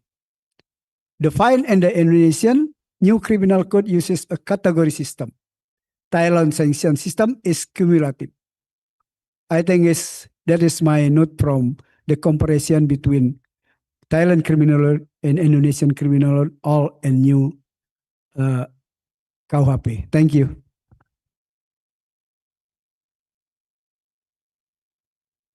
Well, thank you, Bapak Ide Bagus, our guru, we call it here, Mahaguru from the Law Department, Criminal Law Department at Fakultas Udayana University. So, without further ado, next move to our lovely student here with international exposure. Yeah, you have a lot of backgrounds. Wonderful backgrounds, and then also achievement, international and national achievement. So, Delfino, I'm proudly say that time and place are yours. Thank you. Thank you, Buaras. Okay, let me just stand up. Okay, first of all, I would like to say thank you so much, Buaras, for taking and giving the time to me. I would like to express my sincere utmost also to the lecturer of Faculty of Law, Pak Bima, for giving me the responsibility to talk about and giving the perspective regarding the theft and embezzlement to represent students. On the other hand, I would like to also welcome the representative of Lantai University. Welcome to the Islands of God, Indonesia, Bali, and I hope that in the upcoming days you will having a great time experiencing in Bali. So let's just begin. Once again, my quick introduction. My name is Delfino Lolianto. You can call me Fino. I'm a final year law student at Udayana University. And today I was given the task and responsibility to give the perspective regarding theft and embezzlement. And to start the title, I put a simple title called The Theft and Embezzlement in Indonesian Criminal Law, Simple Legal Understanding, Reform, and Anomalies. Next slide.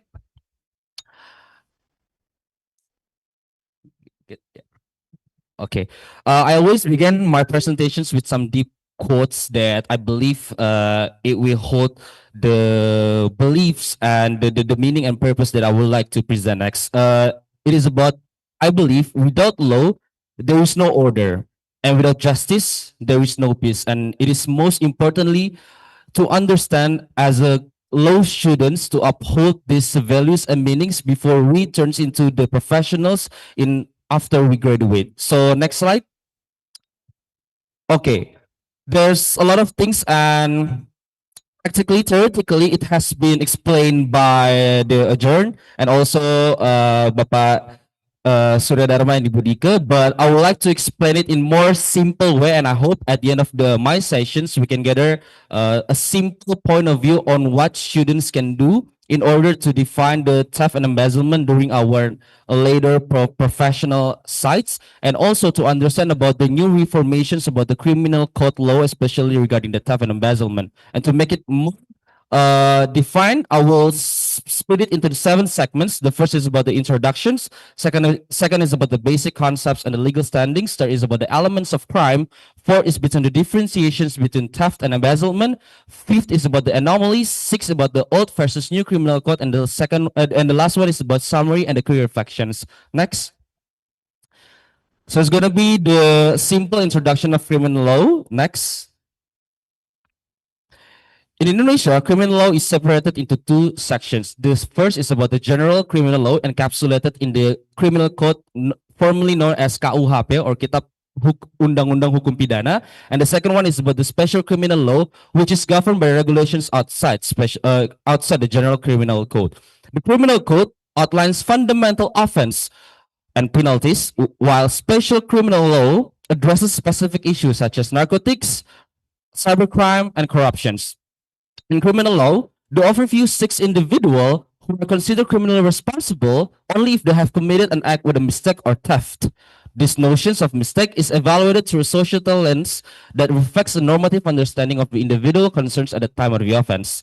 After understanding about the basic concept of the criminal law, please next slide. Let's talk about the basic concepts and legal standings about the between theft and embezzlement. Next. Theft, stealing, or Indonesia commonly known as pencurian, refers to taking someone else's property without their permission. It is stated under Article 362 of the Criminal Code, and I translated in the legal translations. I hope it's correct. But let me just read it. Whoever takes an item, whole or in part, belonging to another person with the intent to unlawfully appropriate it shall be punished. That with maximum imprisonment of 5 years or a maximum fine of 900 rupiahs. Theft occurs when someone unlawfully takes an item that belongs to someone else with the intention to own or control it as their own in violation of the law. Remember? Next. While on the other hand, embezzlement or penggelapan refers to misappropriation of property or funds. Stated in Article 372, once again, whoever intentionally and unlawfully appropriates an item wholly or partially belonging to another person, which is in their possession, not due to a criminal act, shall be punished for embezzlement with a maximum imprisonment of 4 years or a maximum fine of 900 rupiahs. Embezzlement happens when someone misuses or appropriates property that they already lawfully possess, turning it into their own unlawfully. Remember that once again. Next. So, Indonesia, we acknowledge that expert is one of the source of law. And what does our expert define the theft and embezzlement? Indonesian notable legal expert in criminal law, Bapak Susilo, explained in his book called Criminal Code and his complete comments article by article. Embezzlement is a crime that is almost the same as a theft. But the difference lies in fact, theft, the goods that are owned are still not in the hands yet. That must still be taken. While in embezzlement, the goods are already in the hands of the offender. Okay, so next. After understanding about the legal concepts and the basic understanding, also noticing about the what experts says about the theft and embezzlement, let's talk about the elements of crime. Next. So in the elements of crime in theft, there are 6. First is about taking. Second is about an object or property. Third is about the wholly or partially belongs to another person. 4 with the intention. 5th is to unlawfully possess it. 6 is about against the law. Okay, that's the theft. Next, and for the embezzlement, the difference is only in the number 4, which is in the offender lawful possessions. I hope that you already gained the differentiations between theft and embezzlement. It lies on the possessions. Next.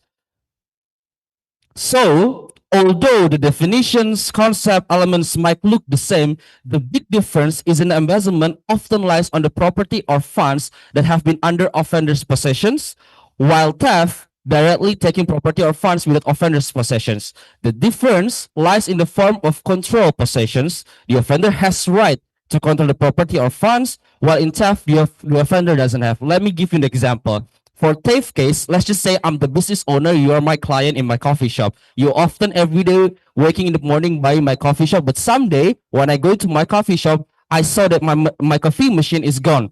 That's the theft. But in different case, when I'm the business owner, I have this small coffee shop. You are my head of barista. One day when I come into my coffee shop, I saw that my machine is gone and you already on in the next coffee shop with my machine. That's the embezzlement. Because you are have the position that I trust my coffee machine, my whole coffee area to you as the head of barista. We have the contractual relationship that leads to the embezzlement when you try to steal one of my things, one of my property, or even funds. So that's the case, the example of theft and embezzlement. It lies on the position. The position has been given by the rights, right? Whether it's contractual rights, whether it's relationship, and the trustee. Next. Two key principles to remember. I already heard about what Ibu Dika explained, but let me just give you a quick brief example. Besides the elements of crime in criminal law, there are two essential key ideas. The first is about the actus reus of physical actions, and the second one is about the mens rea state of guilty of mind. The relationship between actus reus and mens rea is working together, yet it is a complementary relationship. Actus reus is the real manifestation and executions of mens rea. And to give it in the explanations of comparison, there's the key aspects, theft and embezzlement. And actus reus, theft, is taking good without permissions. Embezzlement, misuse of legitimate controls of goods. And the mens rea, in theft, to own goods unlawfully from the start. While possessions, intentions arise after the goods are entrusted. Is the right, is the intent, it is the trustee that two parties already upholds. And the last is about the relations to victim. This is the main important one. Relations to victims in theft, no trust relationship. But in embezzlement, there is a trust or responsibility relationship. Next. So differentiation between theft and embezzlement in criminal law. Next. Okay, it's gonna be so quick one is already been explained by Bapak Surya Dharmajaya dan juga and Ibu Dika. Next. Okay. This is specifically what my lecturer, Pak Bima, has given the task to me to explain about the anomalies and implementations issues regarding the theft and embezzlement. Next, see this picture? It is used to be so popular back then in Indonesian. The Mina grammar case back in 2009, it involved an elderly woman named Ibu Mina. She was found guilty for trying to steal 3 cocoa tree seedlings to plant in her own yards, but yeah, she still got prison for 1 month and 15 days. Next. Yep. This is initial name is AAL. He's from Palu, Central Sulawesi. Back in 2012, he was found guilty for stealing a flip-flops that only cost 30,000 rupiah, equivalent to only $2 in nowadays. Though the judge sent him back to his parents, but still he's found guilty for trying to steal a flip-flop from a law officers. Next, the last one, this is probably the most famous one. It is Grandma Ashani. He's trying to steal thick wood or kayu jati back in 2015, yet she's still found guilty, in prison for 1 year and 3 months. Next. Yeah. Due to these 3 cases, and when I was doing my research, I found that these anomalies, I often confidence to say that Indonesia as a civil law-based country tends to uphold its law very, very strict. But somehow we forget about the empathy and sympathy that should be so included when we try to judge people whether they're guilty or not. And based on these 3 cases, I would like to tell you the bigger question mark that really buzzing my heart because Indonesia is a civil law country. We still like to punish everything, even when the small little things.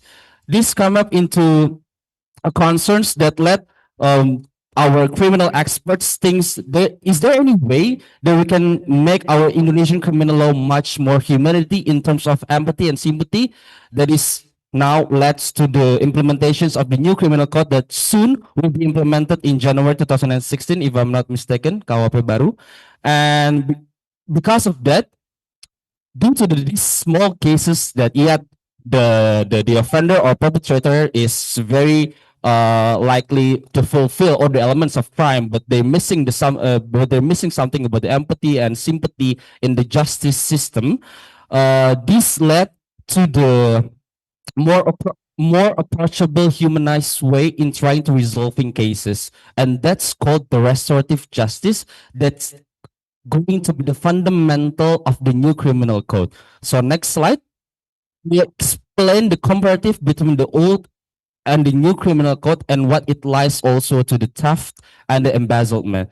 The purpose of the old criminal code is to upholding justice, but with more retributive. But in the new criminal code is still upholding justice, but with mixed approach such as restorative justice. And the type of approachment in the old criminal code is primarily punitive, repressive, trying to found someone is very fulfilled with the elements of crime. But in the new criminal code, the approaching type is combined with the restorative element. They try to restore into a new system that is more fair and justice even to the people that live in the middle to lower segment. And for the offense theft, there's no unchanged definitions, but in the new criminal code, there's expanding of classifications. In the new theft categories, in the new criminal code, includes theft of religious and archaeological objects, and the embezzlement in the old criminal code defined as an unlawful appropriation of property already under the offender control. But in the new criminal code, more nuanced unlawful intent arises after possessions, not from criminal act. And last but not least, about the category expansion about the embezzlement. In new criminal code, refinement in legal definitions. They're trying to state that in possession, in the phrase of possession, it is not a criminal offense. Next. Okay, next. Now we come up into the last segments about the summary. So I have two. The first is about the 4 summary points, and the last one is about what we can do actually as a student. The 4 summary points. First, we already understanding the clear definition and legal standing. Theft in Article 362 and embezzlement in Article 372. The distinction lies in the initial possessions. Theft, you don't know each other. In the embezzlement, you might know you knowing each other. Second, elements of crime. Both crimes consist of actus reus, physical act, and mens rea, mental intent. Theft involved in taking, while embezzlement involved misuse, possess. Third, there are notable inconsistencies in law enforcement. Example, the flip-flop and the cocoa stealing seats cases. It showcases the proportionate applications. And the last one is about the new criminal code reform introduced more refined and restorative approach towards embezzlement. New categories in theft cases and better defined with emphasis in embezzlement, which is intent after lawful possessions. And now, next slide. So as a student, what should we do? First, depend conceptual understanding. We, as law students, and I believe, are encouraged to cultivate a comprehensive understanding of theoretical distinctions between theft and embezzlement, particularly in reaction of the legal concept of possessions, intent, and trust. Second, uphold ethical responsibility in practice. Reflect on how small acts such as borrowing your things from friends without returning may constitute an early signs of embezzlement. Students should uphold integrity in managing properties or fund. Last one is about engage in legal literacy and campus advocacy. Encourage peer discussion or campaigns on campus that promote awareness of property crimes, such as simple act yet effective, is about managing student organizations and financial accountability. I see back there's a large student organizations, so it might help you guys to understand about the legal concept between theft and embezzlement. Those summary marks up my presentations. Next slide. Thank you so much. And I believe while the path of law enforcement in Indonesia remains fraught with imperfections, yet the pursuit of the fair system has already begun to take the root to really examine the principles of fairness and justice to the global society and Indonesian society. Thank you so much. Apologize if any of my words or acts might discomfort you. Thank you so much and have a great wonderful day. Wow, Delfino. Aside of my role as a moderator for today, I think for a second, I think I was gonna cry at the corner of the stage like a mother crying for his son, which is shining like a star, presenting the materials on theft and embezzlement. Really, really a wonderful presentation, Delfino. And then, ladies and gentlemen, finally we come to the Q&A session. As I mentioned earlier, for you joining us here offline, you can just simply raise your hand. And for those who are participating online, you can just text in the box and then later I will read your question for the speakers. So I think for the first session, I'm going to open for 3 participants while we have 2 already here. I think I will start with the left side, who raised hand first, and then I'll continue with the second question from the boy on the right side. Thank you. Okay, thank Don't you. forget to introduce your name, okay? Okay, thank you for the opportunity, Ibu Aras, and thank you also for all those speakers. It's a great presentation. Well, I have a question to Mr. Ajar that in your presentation that in the part of the takes away and in the section of scrambling possession that you said if the case is there is no other way if the crime and if the person that commit the crimes and the victim want to reconciliation, the process should be have to be processed still. And as Delfino said, in Indonesia we have a new way, a more humanity, that restorative justice. And my question is there's a way in Thailand?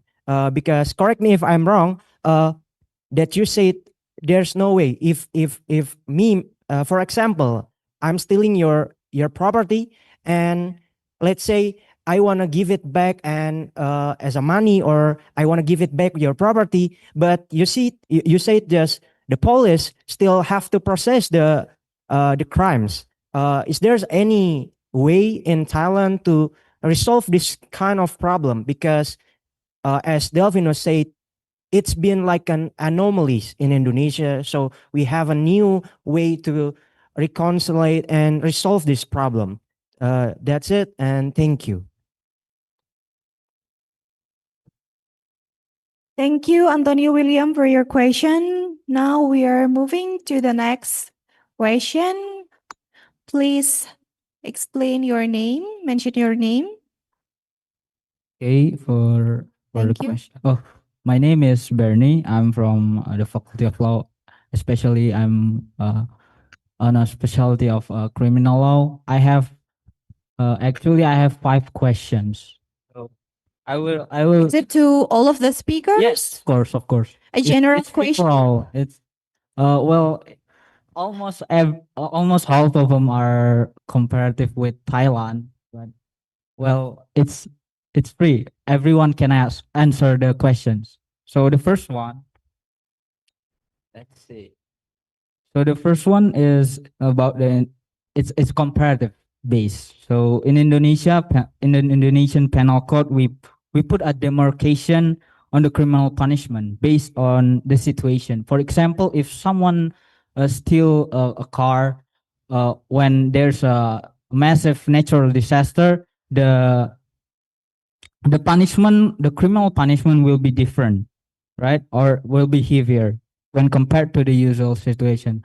I want to ask if the speaker that recites today know if in Thailand there's a distinction between situations, right? When there's natural disaster or not, or where there is when the object is bigger than usual. For example, if someone steals a cow, it will be different from where the criminal threats will be different from whether he stole a pen, for example, or a speaker, just like that on the side of the building. Okay, so the second question is actually about regarding the new criminal penal code in Indonesia. We have a principle called material legality or legalitas material, or we can also say it as substance-based legality. Where we also accommodate the custom norms of the people. For example, if in Indonesia we have a lot of cultural people, like cultural community, that they also have their own set of rules. So it in concordance of the new criminal code, we accommodate that principle, right? If someone steals, or maybe if someone did a criminal act outside of the theft, maybe, or outside of the embezzlement, but it relates to the cultural aspect, it will have a different set of rules, and it will be implemented according to the new criminal penal code. So how do Thailand accommodate that to their people? I don't really have an understanding on the societal norms, but I can assume in generally Thailand also have a lot of different set of cultural people, right? There's I think Thai speaking, or if there's a Malayan speaking, or if there's a Chinese speaking people there, there's also a set of cultures that difference them. So okay, on to the next questions. The third questions. In Indonesia, this question is based on the general principles of law or criminal law. So in Indonesia, we use a principle called afwezigheid van alle schuld, or genstraf zonder schuld, that state that there is no crime without guilt or mens rea, where this principle create a differentiation based on the person's capacity as a perpetrator on a criminal act, such as his sanity, age, intellectual disability. Well, we call it a forgiving reasons in Indonesian penal code, or alasan pemaaf. So that person can't be punished or will be criminalized likely. So I want to ask about the comparison in the Thailand. How do Thailand does Thailand have a differentiation between the capacity of the people or the perpetrator itself, whether he's sane or whether he's have a disability or intellectual disability, or there's a certain age that they can't be criminalized. So the number 4 question is actually about Thailand as a whole criminal law. Is there a particular added regulation that has been ratified by Thailand in terms of international law for the implementation of the criminal law, or the basis of it? Well, my fifth question is actually the same as Antonio, that states there's a restorative justice in Indonesia. Mr. Kanopol said that theft is a non-compoundable act in Thailand, but in Indonesia we have something called restorative justice, right? It's based on the criminal code as a peaceful way to resolve a case. So this restorative justice is based on my experience. If the loss, the material loss is below 2.5 million rupiah, it could be the restorative justice process could be implemented. Therefore, it hinders the I can say the entire set of bureaucratic and the regulation process, right? It's very daunting. So to to accommodate that, we use the restorative justice process to give some sort of utilitarian values to the societal norms. So I want to ask if Thailand, why did Thailand not implement this act or restorative justice system, right? I think it's a very, as Antonio said, humanist way to solve a case. I think that's all of my questions. Thank you. Thank you very much. Because we already have 6 questions from two people here. I think I should close this first session first and then let the speakers to answer all of those questions. I think I would like to start it with Mr. Nikon Past for you to first answer the questions. Thank you. So this is really interesting questions from both of you, and I greatly appreciate for your questions. That is really intended knowledge. Actually, that's what might be my mistake. That actually I would like to explain you about our criminal code first. Actually, our criminal code, we have 3 sections in the big part. The first one is the general principle.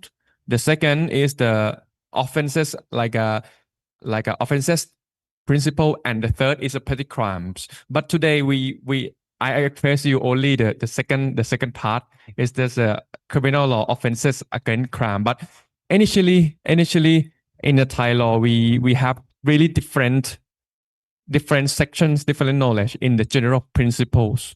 So as to ask your question about disability, about for the person who has like a no act, right? Like a disability. Yeah. Actually, we have like a cause that excludes the sentence in the general principle. So let me give you big pictures first, and then if you like to in detail, you can ask me letters in the detail in person to me. Let me share you our general principle of Thai penal code. We have big 3 structures. I'm not sure this is similar to Indonesian law. We have big 3 structure that to consider that this person must be guilty or not, or if guilty, if there are any kind of exclusion or any like a decrease the sentence. We have the big 3 structures. The first one, that the acts must be false into all elements, both the physical and mentality element. And for the first structure, we divide it into 4 parts. 1.1 is that there must be an act. So the act is that the person who doing anything, especially in steal, a theft, or misappropriation, or kill, they must know that what they are doing. So they are the case that classics is sleepwalking. They are sleepwalking, like 2 students in the same dorm, but the one he has fall asleep, but he wake up at the night. He's sleepwalking, and then he destroy all the stuff in the room. But when this case bring to the Thai court, the judge decide that there is no punishment because they have no act. They didn't control themselves, like they are sleepwalking. This is the structure number 1.1. And there are structure number 1.2 in the Thai criminal code, that the elements that is the physical element, like any person takes away any properties. This is called physical element. They must fall all over the elements. And the 1.3 is just the mental elements, that it must be the intent. And the 1.4 is like the result of the act must be related to the act. This is a big structure in the Thai law. So if the action of them pass structure number 1, you cannot judge them that is guilty, because we have another structure in the number 2 or 3. Number 2 is there is no law. There is no law exclusions that exempt the sentence. Like this is especially in offense against life, against body, in some of the self-defense, self-defense. Yeah, when there's a classic case in Thailand, that in Thailand they have biggest area, and they all in southern Thailand.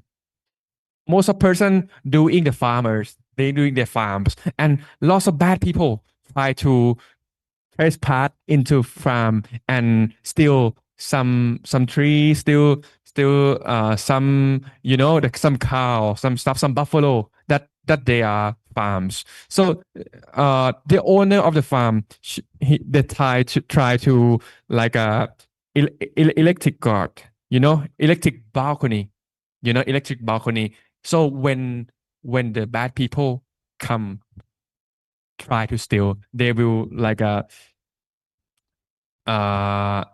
they will get into the farm and they will get a trap, the trap that is electricity. So this is the challenging issue in Thailand, that it should not the owner of the farm should not be able to punish by this act. Yeah. This is the structure number 2. And the third structure number 3, there is no law to decrease the sentence. This is the challenging section that we need to concern. But for me, I believe that the Thai law penal code, this is the first law in Thailand. This is the first law that has established. This is the first one. This is the first code in Thailand. It's the penal code. I think in terms of the physical elements and mental element, they never change. They change only the fine, the amount of fine. Yeah, when I study my bachelor, I think the fine is lower 10 times than nowadays. They always 10 times up, 10 times up. Always put the 0 at the last every 10 years. But in terms of the physical element, they never change. But I think the new Indonesian criminal law is really optimistic. That maybe Thai Parliament should consider this is one of promising law to create a new way that make the Thai criminal enforcement must be lawful and more justice. But in terms of the detail, you can talk to me. So I think this is up for us, for me to answer you in the term of general principle. Okay. Yeah. Any other speakers who would like to add more up? I My think questions? Bapak Dr. Ide Bagus and Ibu Dika would like to add some, please. Thank you. About restorative justice, it is one solution now in Indonesia, but not for all crime.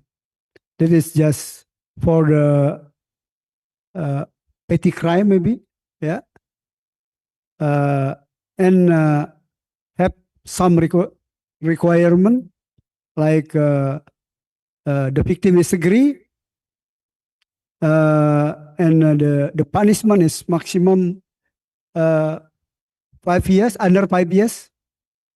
The not make not good impact in society, and the victim, the offender want to pay for the victim. I think it's have so many requirement for we use restorative justice. Not easy, because that is very strict, yeah.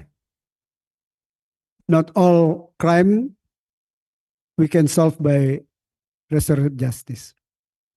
I think from me. Okay, maybe I'm add some a little bit.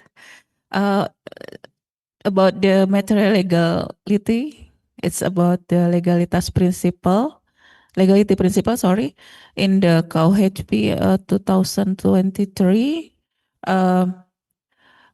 Is about the how it accommodate in our KUHP.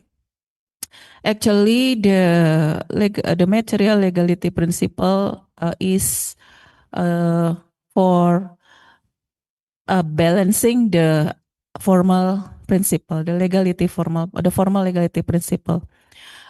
Why we put the hukum yang tidak tertulis as the material legality principle, it's for to balancing the formal principle.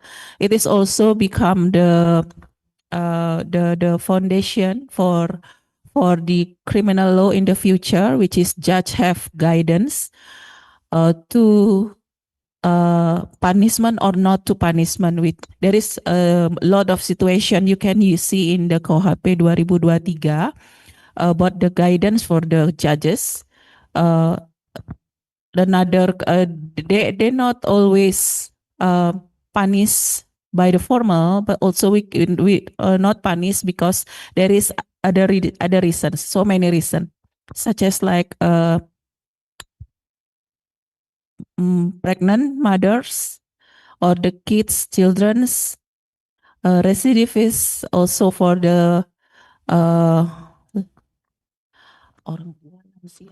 orang tua or lansia. I forget how to say it. That is the other reason that judges can use when they to punish or not. This is the base from the material legality principle. It is I aid from my aidant, and also about the restorative justice. Maybe I clearly make clear a little bit. There is a requirement, so not all crime can apply. Restorative justice can apply to all crime. Yeah, because there is a principle, restorative justice principle, that we have to put as an indicator. We can use it or not, like that. Or for the perpetrator, is this possible for restorative justice or not? There is, I think that is my addition, Ibu Aras.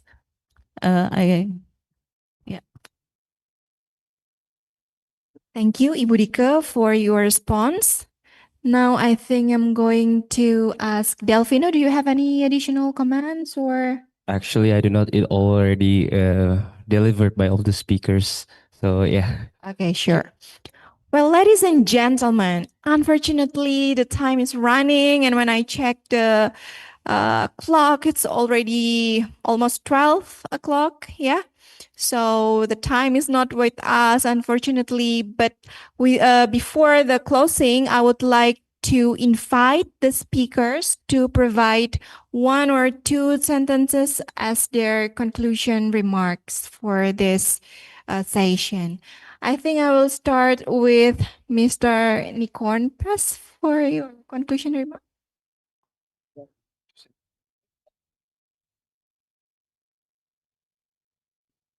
Okay. As first, I greatly appreciate Udayana University for having me. We have been the friends in the level of university for a long time, since we have a memorandum of understanding with university. Our president has ever welcome some of your delegates from the university here. So this time today, he sent me and actually my colleagues here to expand more about our collaboration. I think this is the sessions that I really happy, and it's really intensive actually, I would say. And I really thanks to all of speakers, the delegates, and all of student attendees who are really enjoy with our speaker, our sessions. And I greatly appreciate all of faculty members from Udayana University Faculty of Law, and I hope I hope this time we might host the international conference like this in Walailak, and I hope that some of you maybe show maybe show us the Walailak University, and we have a promise that we will warmly welcome you apparently. And thank you so much for today. Thank you very much, Bapak Ide Bagus and Ibu Dika. Okay. Well, ladies and gentlemen, that's all for our session today. We hope today's dialogue has deepened our understanding and sparked further inquiry into comparative criminal law, especially in the context of regional legal harmonization and cross-border collaboration. On behalf of the organizing committee, I would like to extend our heartfelt thanks to our speakers, guests, delegates from Thailand, and also all participants who joining us online and offline for contributing to a rich and thought-provoking discussion. We encourage you finally to stay connected, continue the dialogue, of course, to strengthen this cooperation that we just started this morning with the signing of the cooperation agreement, and take this comparative perspective toward for our future academic cooperation. Thank you once again, ladies and gentlemen. Have a great day. And now I will give the floor back to our beautiful Master of Ceremony, Ibu Cynthia. Okay, thank you, Ibu Aras, as a moderator. Excellencies, distinguished guest participants, ladies and gentlemen, please big applause to the moderator and all speakers for today's insightful sessions. Distinguished guests and audience, to conclude today's discussion session, we would like to invite all the speakers and the moderator to move forward to in front of the stage to retrieve the certificate.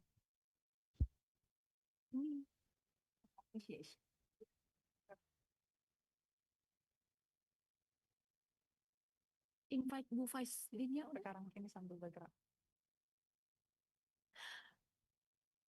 And we would like to invite the Vice Dean for Academic Affairs and Planning, Ibu Dr. Igusti Agung Masruajayantiari SHMKN, to present the certificates and give our token of appreciation from Faculty of Law Udayana University to our guest, School of Law Wailalak University.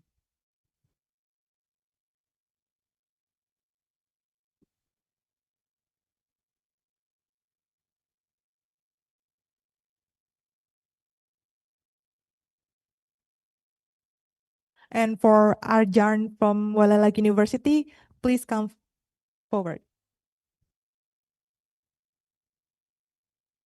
Iya, iya.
Thank you, and we are going to continue for the token of appreciation from Udayana University to School of Law Wailalak University, Thailand.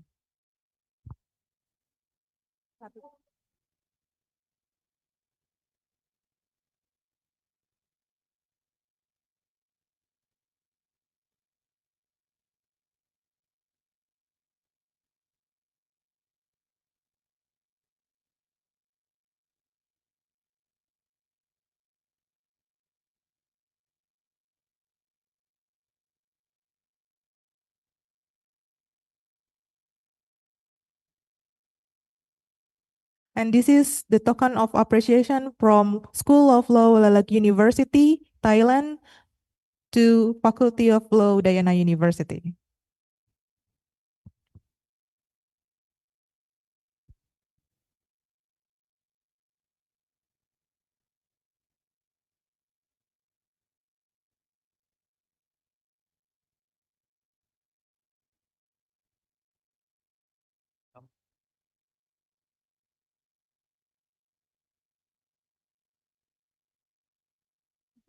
Siapa aja soalnya?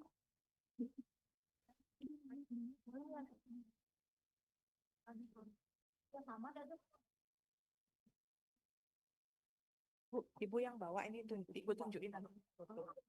Jadi kita foto bersama. Tunjuk.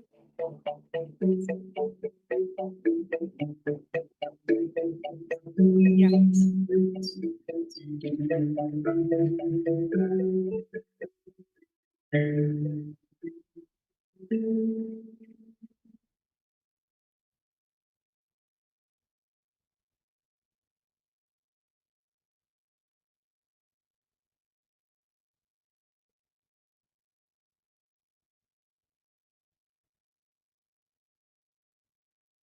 Okay, we are going to continue for a group photo sessions.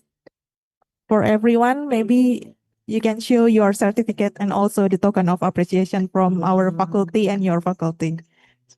And we also invite Ibu Professor Supasti to come forward. Ibu, all the committee, Bapak Kade Agus, please come forward, and Kepala Departemen, silakan.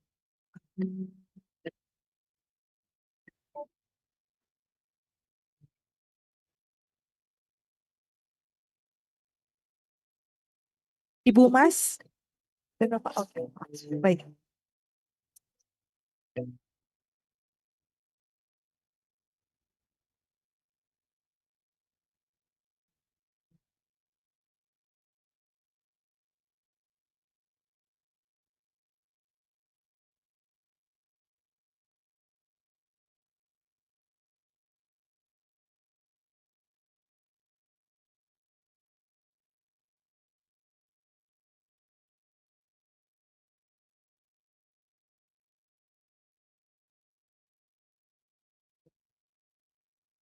Let me lead this photo session by 3, 2, 1.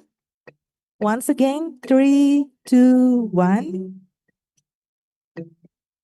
Okay, thank you so much. You may be back to your seat.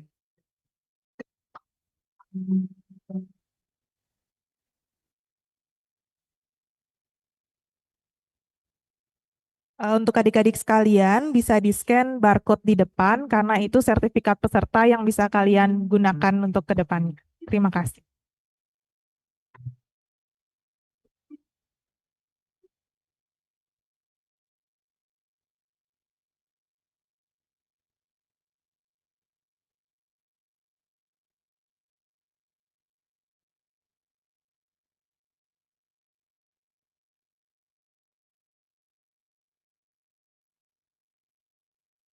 Finally, we arrive at the end of today's agenda.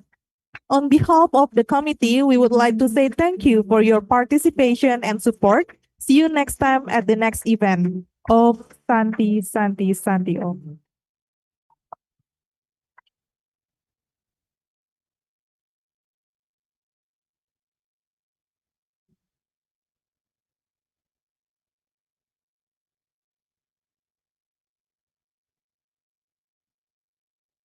Recording stopped.